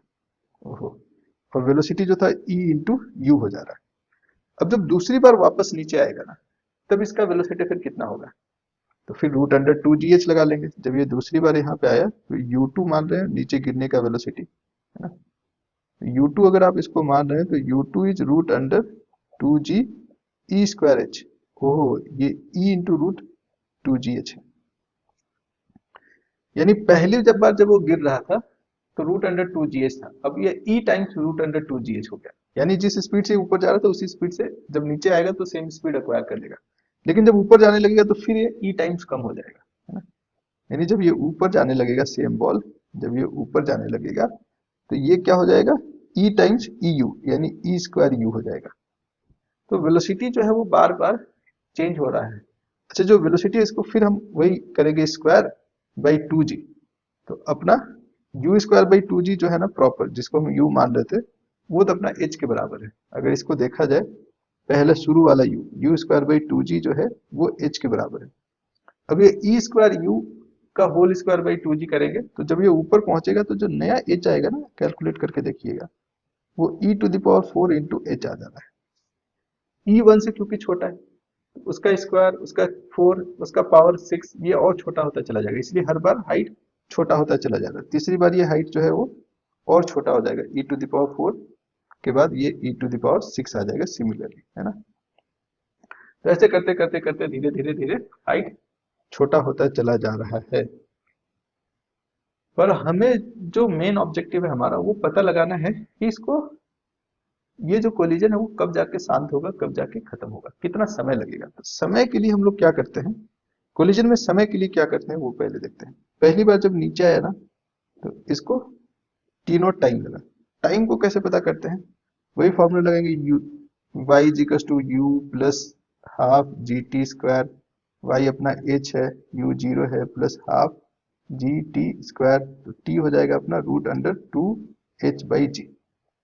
पहली बार जो इसको समय लगा √2h/g लगा। अब दूसरी बार क्योंकि हाइट, अच्छा जितना इसको आने में समय लगता है उतना ही ऊपर जाने में भी लगता है अगर सेम हाइट ज्यादा तो, यानी टाइम का हाइट के साथ यही रिलेशन लगभग लगभग रहता है। थोड़ा आगे इसको समझते हैं साफ वाले पेज पे। बॉल जो पहली बार आया इसको जो टाइम लगा टी नॉट वो था, कितना टाइम लगा, √2h/g। ठीक है सर। जब दूसरी बार ये जाके ऊपर से नीचे गिरेगा, है ना, तो ये हाइट अब इसका चेंज हो चुका है तो टाइम भी चेंज हो जाएगा। t1 टाइम ऊपर जाने में, t1 टाइम नीचे आने में। ये जो t1 है वो √2h की जगह पे e²h हो जाएगा बाई g। ई बाहर √2h/g। ओहो, तीसरे टप्पा में क्या होगा, तीसरे टप्पा में ये फिर ऊपर जाके नीचे आएगा, तो t2 जाने का, t2 वापस आने का। t2 अगर आप इसी तरह से देखेंगे तो ये e² √2h/g होगा, क्योंकि e यहाँ पे जो हम लोग h की वैल्यू ले रहे हैं, e² के बाद e का पावर 4 हो जाएगा, उसका रूट लेंगे तो e² निकलेगा, फिर e⁶ हो जाएगा, उसका रूट लेंगे तो e�3 बाहर निकलेगा। तो ऐसे हर बार टाइम थोड़ा छोटा होता जा रहा है, कम होता जा रहा है, और जो हाइट है वो भी धीरे धीरे कम होता जा रहा है। तो अब इस पे सवाल कैसे पूछे जाएंगे, अब इस पे आते हैं। सवाल पूछा जाएगा कि टोटल डिस्टेंस बॉल कितना ट्रैवल कर रहा है, या फिर सवाल पूछा जा सकता है कि इसको टोटल कितना समय तक ये बाउंसिंग होता रहेगा। सबसे पहले टोटल डिस्टेंस निकालें, डिस्टेंस टोटल डिस्टेंस कितना ट्रैवल करेगा। पहली बार जब गिरा तो h चला, फिर दूसरी बार 2h1, h1 ऊपर गया, फिर h1 नीचे आया, फिर तीसरी बार 2h2, h2 ऊपर गया और h2 नीचे आया, ऐसे चलते जा रहा है इन्फिनाइट तक, है ना। हाँ सर, तो इन्फिनाइट हो जाएगा क्या सब, इन्फिनाइट नहीं होगा, छोटा होता जा रहा है। नेक्स्ट टर्म 2 ये हो जाता है e²h, है ना, plus 2e⁴h plus 2 into e⁶h, ऐसे करते करते इन्फिनाइट सीरीज जाएगा। ये समेशन देख के आपको कुछ ऐसा लग रहा है कि जीपी का समेशन होने वाला है, लग तो रहा है सर। h प्लस 2 इंटू क्या कॉमन ले लिया जाए, e²h कॉमन ले लिया जाए, तो यहाँ बचेगा 1 प्लस 2 सब में से बाहर आ गया, सर। तो इसके बाद ये जो बचेगा वो e² सिर्फ होगा, उसके बाद वाला में e3 प्लस, सही कर रहा है, स्क्वायर e6 में से स्क्वायर निकाल देंगे तो e4 बचेगा, थोड़ा गड़बड़ हो रहा था। फिर यहाँ पे e6 बचेगा, उसके बाद वाला में e⁸ है, उसमें से e⁻² निकल रहा है, ये चलता जाएगा इन्फिनाइट तक। यहाँ अपने पास h प्लस 2e²h है, और ये जीपी का सीरीज है जिसका कॉमन रेशियो 1 से छोटा है, और इन्फिनाइट सीरीज का सम, इसका फॉर्मूला याद रखिएगा, से 1 प्लस ऐसा आ जाए कहीं पे कि a है प्लस a इंटू आर है प्लस a इंटू r² है, ऐसे करते चला जा रहा है इन्फिनिटी तक, और ये r 1 से छोटा है, तब उस केस में हम लोग क्या लेते हैं, a divided by a minus a divided by 1 minus r, ये टोटल सम होता है, ये टोटल समेशन की वैल्यू हो जाता है जीपी सीरीज का। अगर वो रूल यूज करें तो a इसमें 1 है, 1 माइनस e², ये तो टोटल सम मिल गया। ठीक है सर, इन दोनों में से h कॉमन लिया जा सकता है, h कॉमन ले लीजिए, यहाँ 1 plus 2 e² divided by 1 minus e², इसको सिंप्लीफाई करिए, 1 माइनस e² में से 2² गया तो बचेगा 1 plus e², h into 1 plus e² divided by 1 minus e², ये फाइनल आंसर आएगा। टोटल डिस्टेंस तो पता चल गया कि ये खत्म होते होते तक, मरते मरते तक इतना डिस्टेंस चल लेगा, है ना। समय इनफाइनाइट लगेगा या कुछ समय बाद ये बाउंसिंग खत्म हो सकता है। चलिए उस समय पता करते हैं। तो टाइम ऑफ या टोटल टाइम की बात करें अगर हम लोग, तो टोटल टाइम के लिए टी टोटल के लिए पहले तो आपको टी नोट पहला bounce plus 2t1 plus 2t2 plus dot dot dot dot infinity तक चलना है। टी नोट कितना था, रूट अंडर 2h/g। t2 कितना था सर, इसी में ई बाहर आ गया था रूट अंडर, अच्छा 2 भी तो है, ई बाहर आ गया था root under 2h/g plus t2 वाले में क्या था, ई स्क्वायर बाहर आ गया था अंदर में 2h/g। ऐसे चलते जाना है इन्फिनिटी तक। ये भी कुछ जीपी का सम मिल रहा है, रूट अंडर 2h/g प्लस यहाँ पे 2 इंटू ई इंटू 2h/g को कॉमन ले लेते हैं, बचेगा क्या, यहाँ 1 प्लस इसमें बच गया इस ई तो कॉमन ले लिया है ना हमने से, तो यहाँ पे बचेगा सिर्फ एक ई प्लस दूसरे वाले में E square plus plus plus करते हुए इन्फिनिटी तक जाना है। फिर ये जीपी का सीरीज बन गया, ई स्क्वायर के बाद e cube e to the power 4 ऐसे बढ़ते चला जाएगा। तो अब इसका समेशन आप लोग समझ गए होंगे, मेरा इशारा किधर है, रूट अंडर 2h/g कॉमन ले लेते हैं, यहाँ पे 1 प्लस 2e इंटू ये अपना आएगा 1 डिवाइडेड बाई 1 माइनस ई। अब इसको सिंप्लीफाई करेंगे तो रूट अंडर 2h/g ब्रैकेट में 1 माइनस ई में 2e जोड़ेंगे तो 1 plus e divided by 1 minus e. ये आ गया सर अपना टोटल टाइम। टोटल टाइम आ गया, टोटल डिस्टेंस कितना चलेगा ये पता चल गया। तो कई बार सवाल क्या करता है कि आपसे एवरेज स्पीड पूछ सकता है। एवरेज स्पीड के लिए क्या करेंगे, जो टोटल टाइम है उसको डिवाइड कर देंगे टोटल डिस्टेंस से। और कई बार एवरेज वेलोसिटी भी पूछ सकता है, चला था ऊपर से, गिरते गिरते गिरते गिरते फाइनली वो ग्राउंड पे रुक जाएगा, जो टोटल डिस्प्लेसमेंट है वो हाइट के बराबर होगा। तो उसी हाइट को अगर आप इस टोटल टाइम से डिवाइड कर देंगे तो एवरेज वेलोसिटी मिल जाएगा। इस तरह के सवाल पूछे जा सकते हैं, है ना। क्या पूछा जा सकता है, एवरेज स्पीड। एवरेज स्पीड के लिए टोटल डिस्टेंस, टोटल डिस्टेंस का अगर थोड़ा बैक चले तो टोटल डिस्टेंस का जो एक्सप्रेशन आया h इंटू, है ना, h into 1 plus e square divided by 1 minus E square. इसको आपको टोटल टाइम से डिवाइड करना। टोटल टाइम क्या आया था, नीचे अगर हम लोग लेंगे टोटल टाइम तो ये root under g/2h 1 minus e divided by 1 plus e. जो टाइम का एक्सप्रेशन है ना उसको उल्टा करके मैंने लिख दिया, 1/t लिखा है। हाँ सर कर सकते हैं, बिल्कुल कर सकते हैं। अब इसको h को अंदर ले जाइए h स्क्वायर बना करके, तो ये gh/2 का रूट और यहाँ पे रहेगा 1 प्लस ई स्क्वायर, यहाँ 1 प्लस ई बन जाएगा ये, और ये भी 1 प्लस ई है, इसका होल स्क्वायर। 1 माइनस ई का को कैंसिल किया जा सकता है, 1 माइनस ई स्क्वायर को 1 प्लस ई और इंटू 1 माइनस ई लिखेंगे तो 1 माइनस ई ऊपर वाला कट जाएगा। फाइन, कंफ्यूज हो रहे हैं, पूरा लिख दें, 1 प्लस ई स्क्वायर, ठीक है, इंटू 1 माइनस ई, नीचे वाले को 1 प्लस ई इंटू 1 माइनस ई, ए स्क्वायर माइनस बी स्क्वायर पे इसको मैंने रिजॉल्व कर लिया। इसको आप कैंसिल कर सकते हैं, फाइनली बनता है 2 gh/2 1 plus e square by 1 plus e का होल स्क्वायर। ये आया एवरेज स्पीड। अगर आपसे कोई एवरेज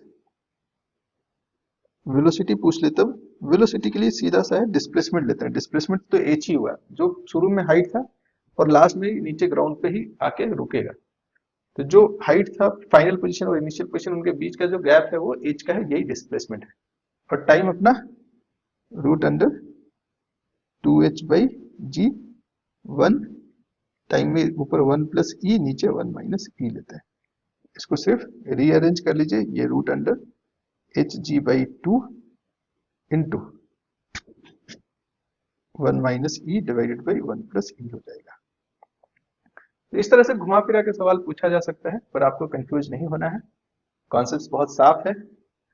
कोफिशिएंट ऑफ सब्स्टिट्यूशन का कॉन्सेप्ट यहाँ पे लगा है, velocity of separation and velocity of approach पता कर लिए, तो कितना हाइट ऊपर जाएगा ये हम लोग काइनेमेटिक्स का इस्तेमाल करके पता कर सकते हैं, कितना समय लगेगा इसका भी पता हम लोग काइनेमेटिक्स का इस्तेमाल करके कर सकते हैं, है ना।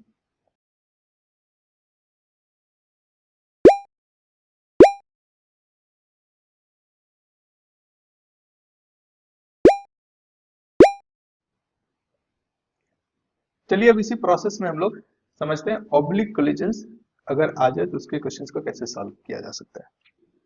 ऑब्लिक कोलिजन में क्या होता है, जैसे हम लोग ने पहले ही बात किया था कि दो कोलाइडिंग बॉडी जब आपस में टकराते हैं तो उनका लाइन ऑफ इम्पैक्ट यानी जिस लाइन पे फोर्स लग रहा है वो और लाइन ऑफ वेलोसिटी डिफरेंट हो जाता है, तभी ये कोलिजन ऑब्लिक कोलिजन होगा। यानी मान लेते हैं लाइन ऑफ इम्पैक्ट कैसे निकालते हैं, अगर स्फेरिकल बॉल दिया हुआ है तो दोनों के सेंटर को मिलाइए, दोनों के सेंटर को मिलाने वाली जो लाइन है ना, इसको हम लोग लाइन ऑफ इम्पैक्ट बोलते हैं। यानी यही लाइन है जिसके अलोंग दोनों पे फोर्स लगेगा, ठीक है। और दोनों पे फोर्स लगेगा, इसको इधर भगाना चाहेगा, इसको इधर भगाना चाहेगा। तो वेलोसिटी का भी डायरेक्शन देख लेते हैं, ये अपना लाइन ऑफ इम्पैक्ट है। वी का डायरेक्शन कुछ गिवन रहेगा, ज्यादातर केस में एक ब्लॉक चल रहा होता है दूसरा रुका रहता है, ज्यादातर केसेस में, पर सपोज करिए दोनों चल रहे हैं। एक की वेलोसिटी जो है वो कुछ इधर है ऐसे u1 और दूसरी की वेलोसिटी इधर कहीं है u2 ना। तो सबसे पहला काम कि जो वेलोसिटी है उसको कंपोनेंट में रिजॉल्व करिए, इसी को हम लोग बोलते हैं डिवाइड एंड रूल। वेक्टर का सवाल जहां भी आ जाए या टू डायमेंशनल मोशन आ जाए तो दो अलग अलग लाइन पे मोशन को समझा जा सकता है, पर उसके लिए सारे वेक्टर क्वांटिटीज को कंपोनेंट में लेना है। अब फोर्स जिस लाइन पे उसी लाइन में एक्सेलरेशन है, उसको आपको कंपोनेंट लेने की जरूरत नहीं, बस v का कंपोनेंट लीजिए। यहाँ पे मान लेते हैं थीटा 1 एंगल, ये थीटा 2 है, ये इधर u1 cos थीटा 1, u का कंपोनेंट u2 cos थीटा 2, और एक कंपोनेंट इन लोग का वर्टिकल डायरेक्शन में भी होगा, u2 sin थीटा 2 और ये u1 sin थीटा 1। अब देखिए फोर्स जो लग रहा है वो cos थीटा 1 वाले कंपोनेंट की तरफ या cos थीटा वाले कंपोनेंट की तरफ लग रहा है। तो कोलिजन के बाद जो बदलाव आएगा वो किस में बदलाव आना चाहिए, तो आप सोचिए, थोड़ा दिमाग लगाइए। ये दो जो बॉल है कोलिजन के बाद अगर हम लोग देखेंगे इसको चलता हुआ, तो जो वेलोसिटी में चेंज आया है ना वो along the line of force ही आएगा, यानी इधर v1x और इसका v2x बदल जाएगा, पर जो y कंपोनेंट है वो सेम रहेगा, यानी v1y जो है वो u1y के बराबर रहेगा, u1 sin थीटा 1, और इसका जो v2y है यानी v2 वेलोसिटी का जो y कंपोनेंट है वो इनिशियल u2 के y कंपोनेंट के बराबर रहेगा, u2 sin थीटा 2 के बराबर रहेगा। और नेट वेलोसिटी कोलिजन के बाद जो पता करना है ये दोनों का रिजल्टेंट होगा। सर y कंपोनेंट में तो हमें मेहनत ही नहीं लग रहा है, कुछ करना पड़ रहा है। मेहनत जो करना पड़ रहा है हम लोग को वो x कंपोनेंट को पता करने में मेहनत करना पड़ रहा है ना। हाँ सर। तो अब आप इसको ऐसे ट्रीट कर लीजिए कि along the line of impact ये 1D कोलिजन हो रहा था। तो 1D कोलिजन में हम लोग जानते हैं कि linear momentum along the line of impact conserve है। हालांकि किसी भी लाइन के अलोंग यहाँ पे लीनियर मोमेंटम कंजर्व रहता है, ये ध्यान रखिएगा, क्योंकि इस फोर्स का कंपोनेंट किसी भी लाइन पे लेंगे तो दोनों पे एक बराबर ही फोर्स या फोर्स का कंपोनेंट दिखेगा, इसीलिए linear total linear momentum along any line will remain conserve. But line of impact की तरफ तो कंजर्व करा ही सकते हैं, क्योंकि लाइन ऑफ इम्पैक्ट की तरफ जो वेलोसिटी में चेंज आए उसको पता करना है। तो एक फॉर्मूला आपका बनेगा m1 v1x plus m2 v2x, ये फाइनल लीनियर मोमेंटम, और इनिशियल जो है वो m1 u1 cos theta 1 plus m2 u2 cos theta 2, यानी u1 u2 के जगह पे उसका कंपोनेंट ले लिया है और v1 v2 के जगह पे उसका कंपोनेंट जगह ले लिया। दूसरा इक्वेशन क्या मिलेगा, velocity of separation along the line of impact is equal to e times velocity of approach, जो कि u1 cos theta 1 minus u2 cos theta 2। अब ये cos थीटा 1 cos थीटा 2 सब दिया रहेगा तो ये आसान सा लगेगा। ओवरऑल हमें दो इक्वेशन मिल गया है ना, v1x और v2x में। इन दोनों इक्वेशन, दोनों लीनियर इक्वेशन बड़े आसानी से सॉल्व हो जाते हैं। इन दोनों को सॉल्व करके आपको v1x और v2x मिल जाएगा। v1y और v2y तो हमने कंपोनेंट लिया उसी समय पता चल गया था, और फिर फाइनल v1 एंड v2 आप इन दोनों कंपोनेंट से पता कर सकते हैं। कैसे कर सकते हैं, जो v1 होता है वो under root v1x² plus v2x² होता है, और जो v2 होता है वो under root v2x² plus v2y, ये y होगा, सॉरी यहाँ पे 1 ही होगा स्क्वायर।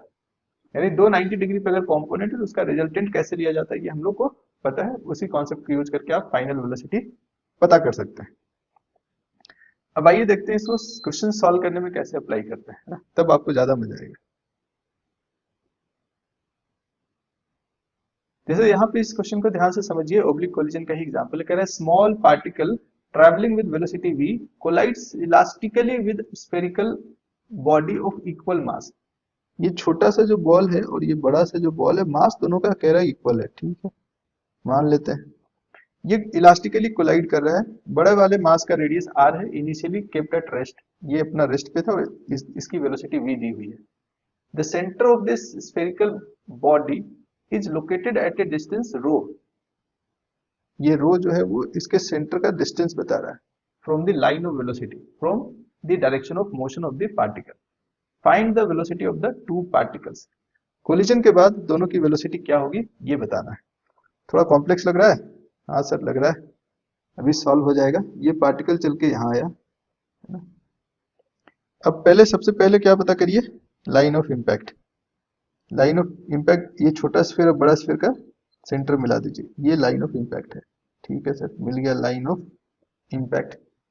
एक रेस्ट में है, उसके साथ ज्यादा छेड़छाड़ नहीं करना है। ये वाला जो डिस्टेंस है, हाइट है, वो रो है, और ये वाला जो लेंथ है वो आर है ना, रेडियस ऑफ द बड़ा वाला स्फीयर। जो वेलोसिटी है वो कैसा है देखिए, तो ये इधर है ना v, ये एंगल मान लेते हैं थीटा है, तो v का दो कंपोनेंट कर लीजिए, एक लाइन ऑफ इम्पैक्ट और दूसरा उसके परपेंडिकुलर। इधर हो जाएगा v cos थीटा और इधर v sin थीटा।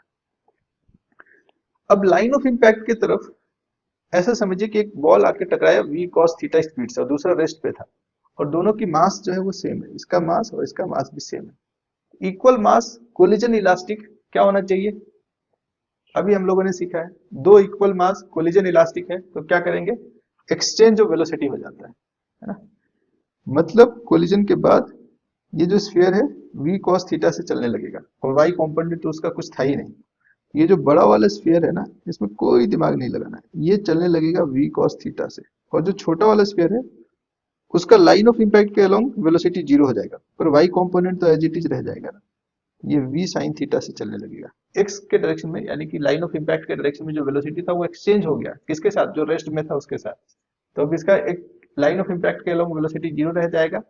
फॉर्मूला लगाएंगे तो भी यही आएगा, पर हमने एक बार मेहनत किया है, उसको यूज कर रहे हैं, तो आप डायरेक्ट आंसर इस तरह से बता सकते हैं।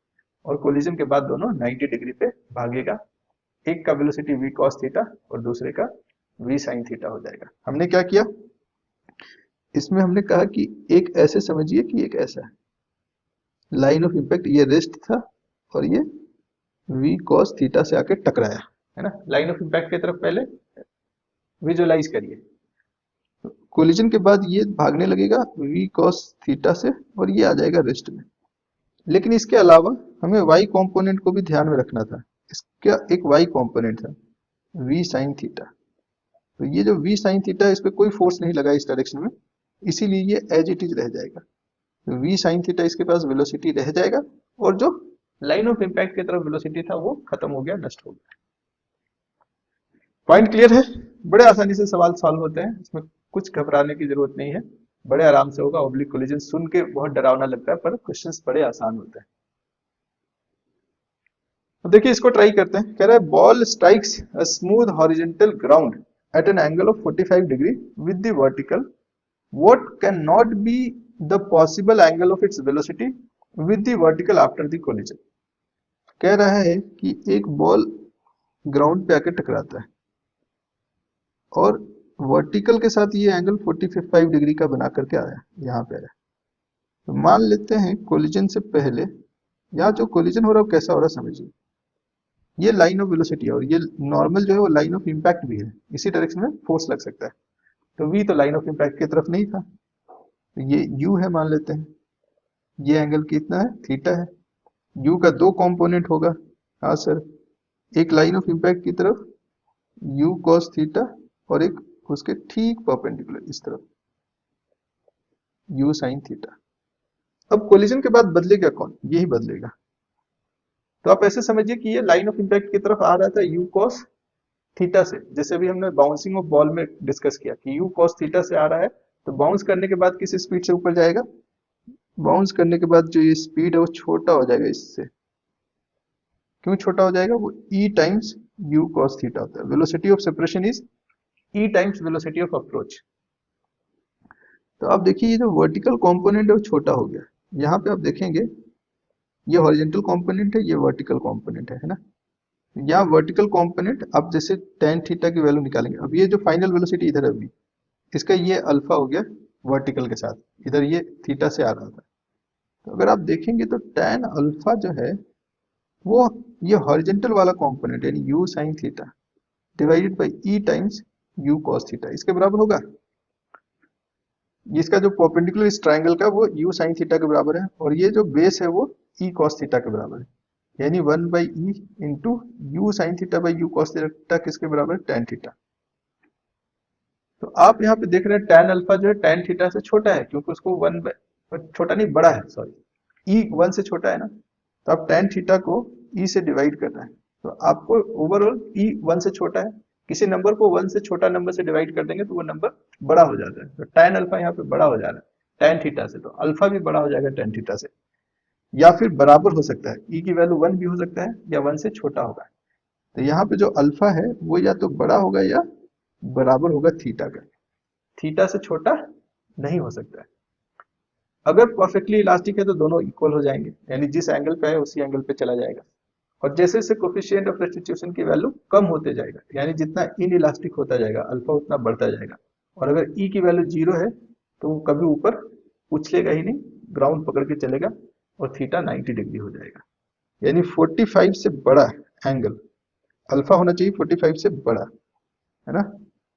ई को कह रहा है 1 से छोटा करिए, angle of its velocity with the vertical after the collision, what can not be possible, क्या पॉसिबल नहीं है। ये जो अल्फा है वो बड़ा या बराबर होना चाहिए 45 डिग्री से। तो ये 45 डिग्री है, 53 है, 60 है, ये सब पॉसिबल है। जो पॉसिबल नहीं है वो 45 से छोटा होना पॉसिबल नहीं है। पॉइंट समझ गए? ये ओब्लिक कोलिजन का बहुत बढ़िया सवाल है।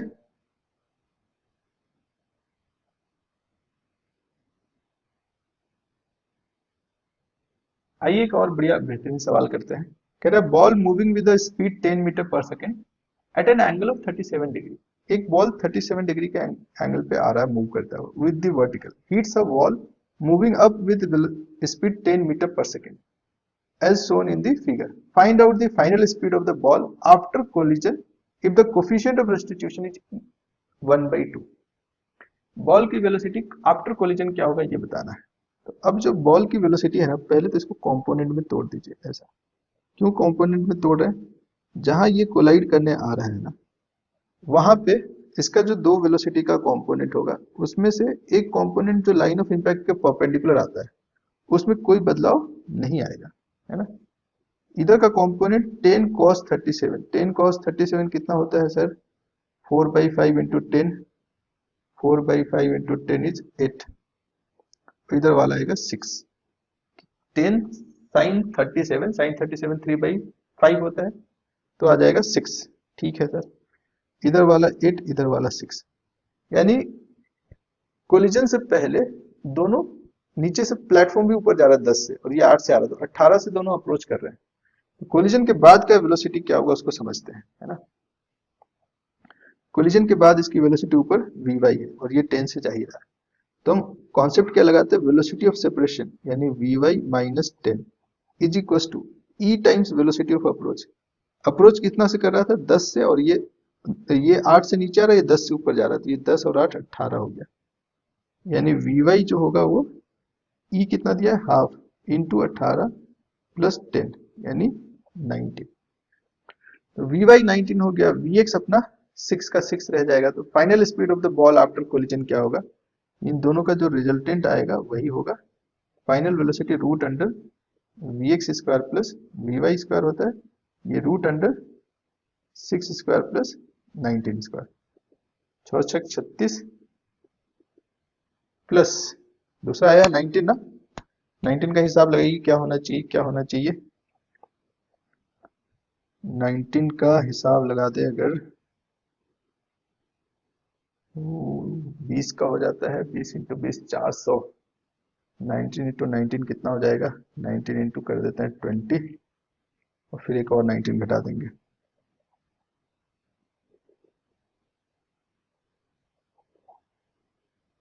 तो ये आ जाता है 1, यहाँ 7 में से 6, 161, 161 हो रहा है क्या, थोड़ा छोटा और ज्यादा छोटा लग रहा है। 19 इंटू 9 दूनी 18, 19 इंटू 20 कर देते हैं, 190 तो 10 ही बार में हो जा रहा है। अरे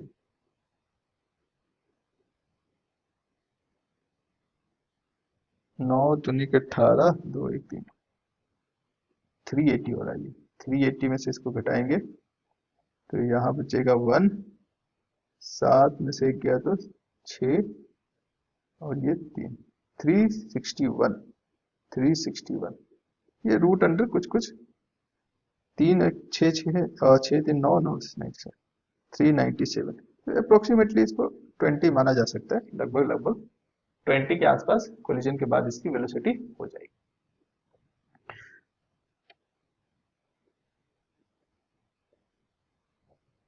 तो उम्मीद करते हैं आज की क्लास आप लोग को समझ में आई है। एक बार फिर से हम लोग रिवाइज कर लेते हैं कि आज हम लोगों ने मेन पॉइंट्स क्या डिस्कस किया है।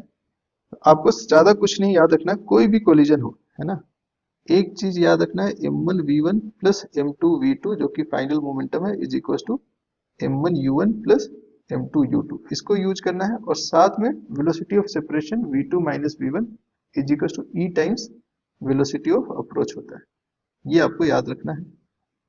साथ में क्या याद रखना है, यहाँ पे e की वैल्यू 0 होगा तो परफेक्टली इनइलास्टिक,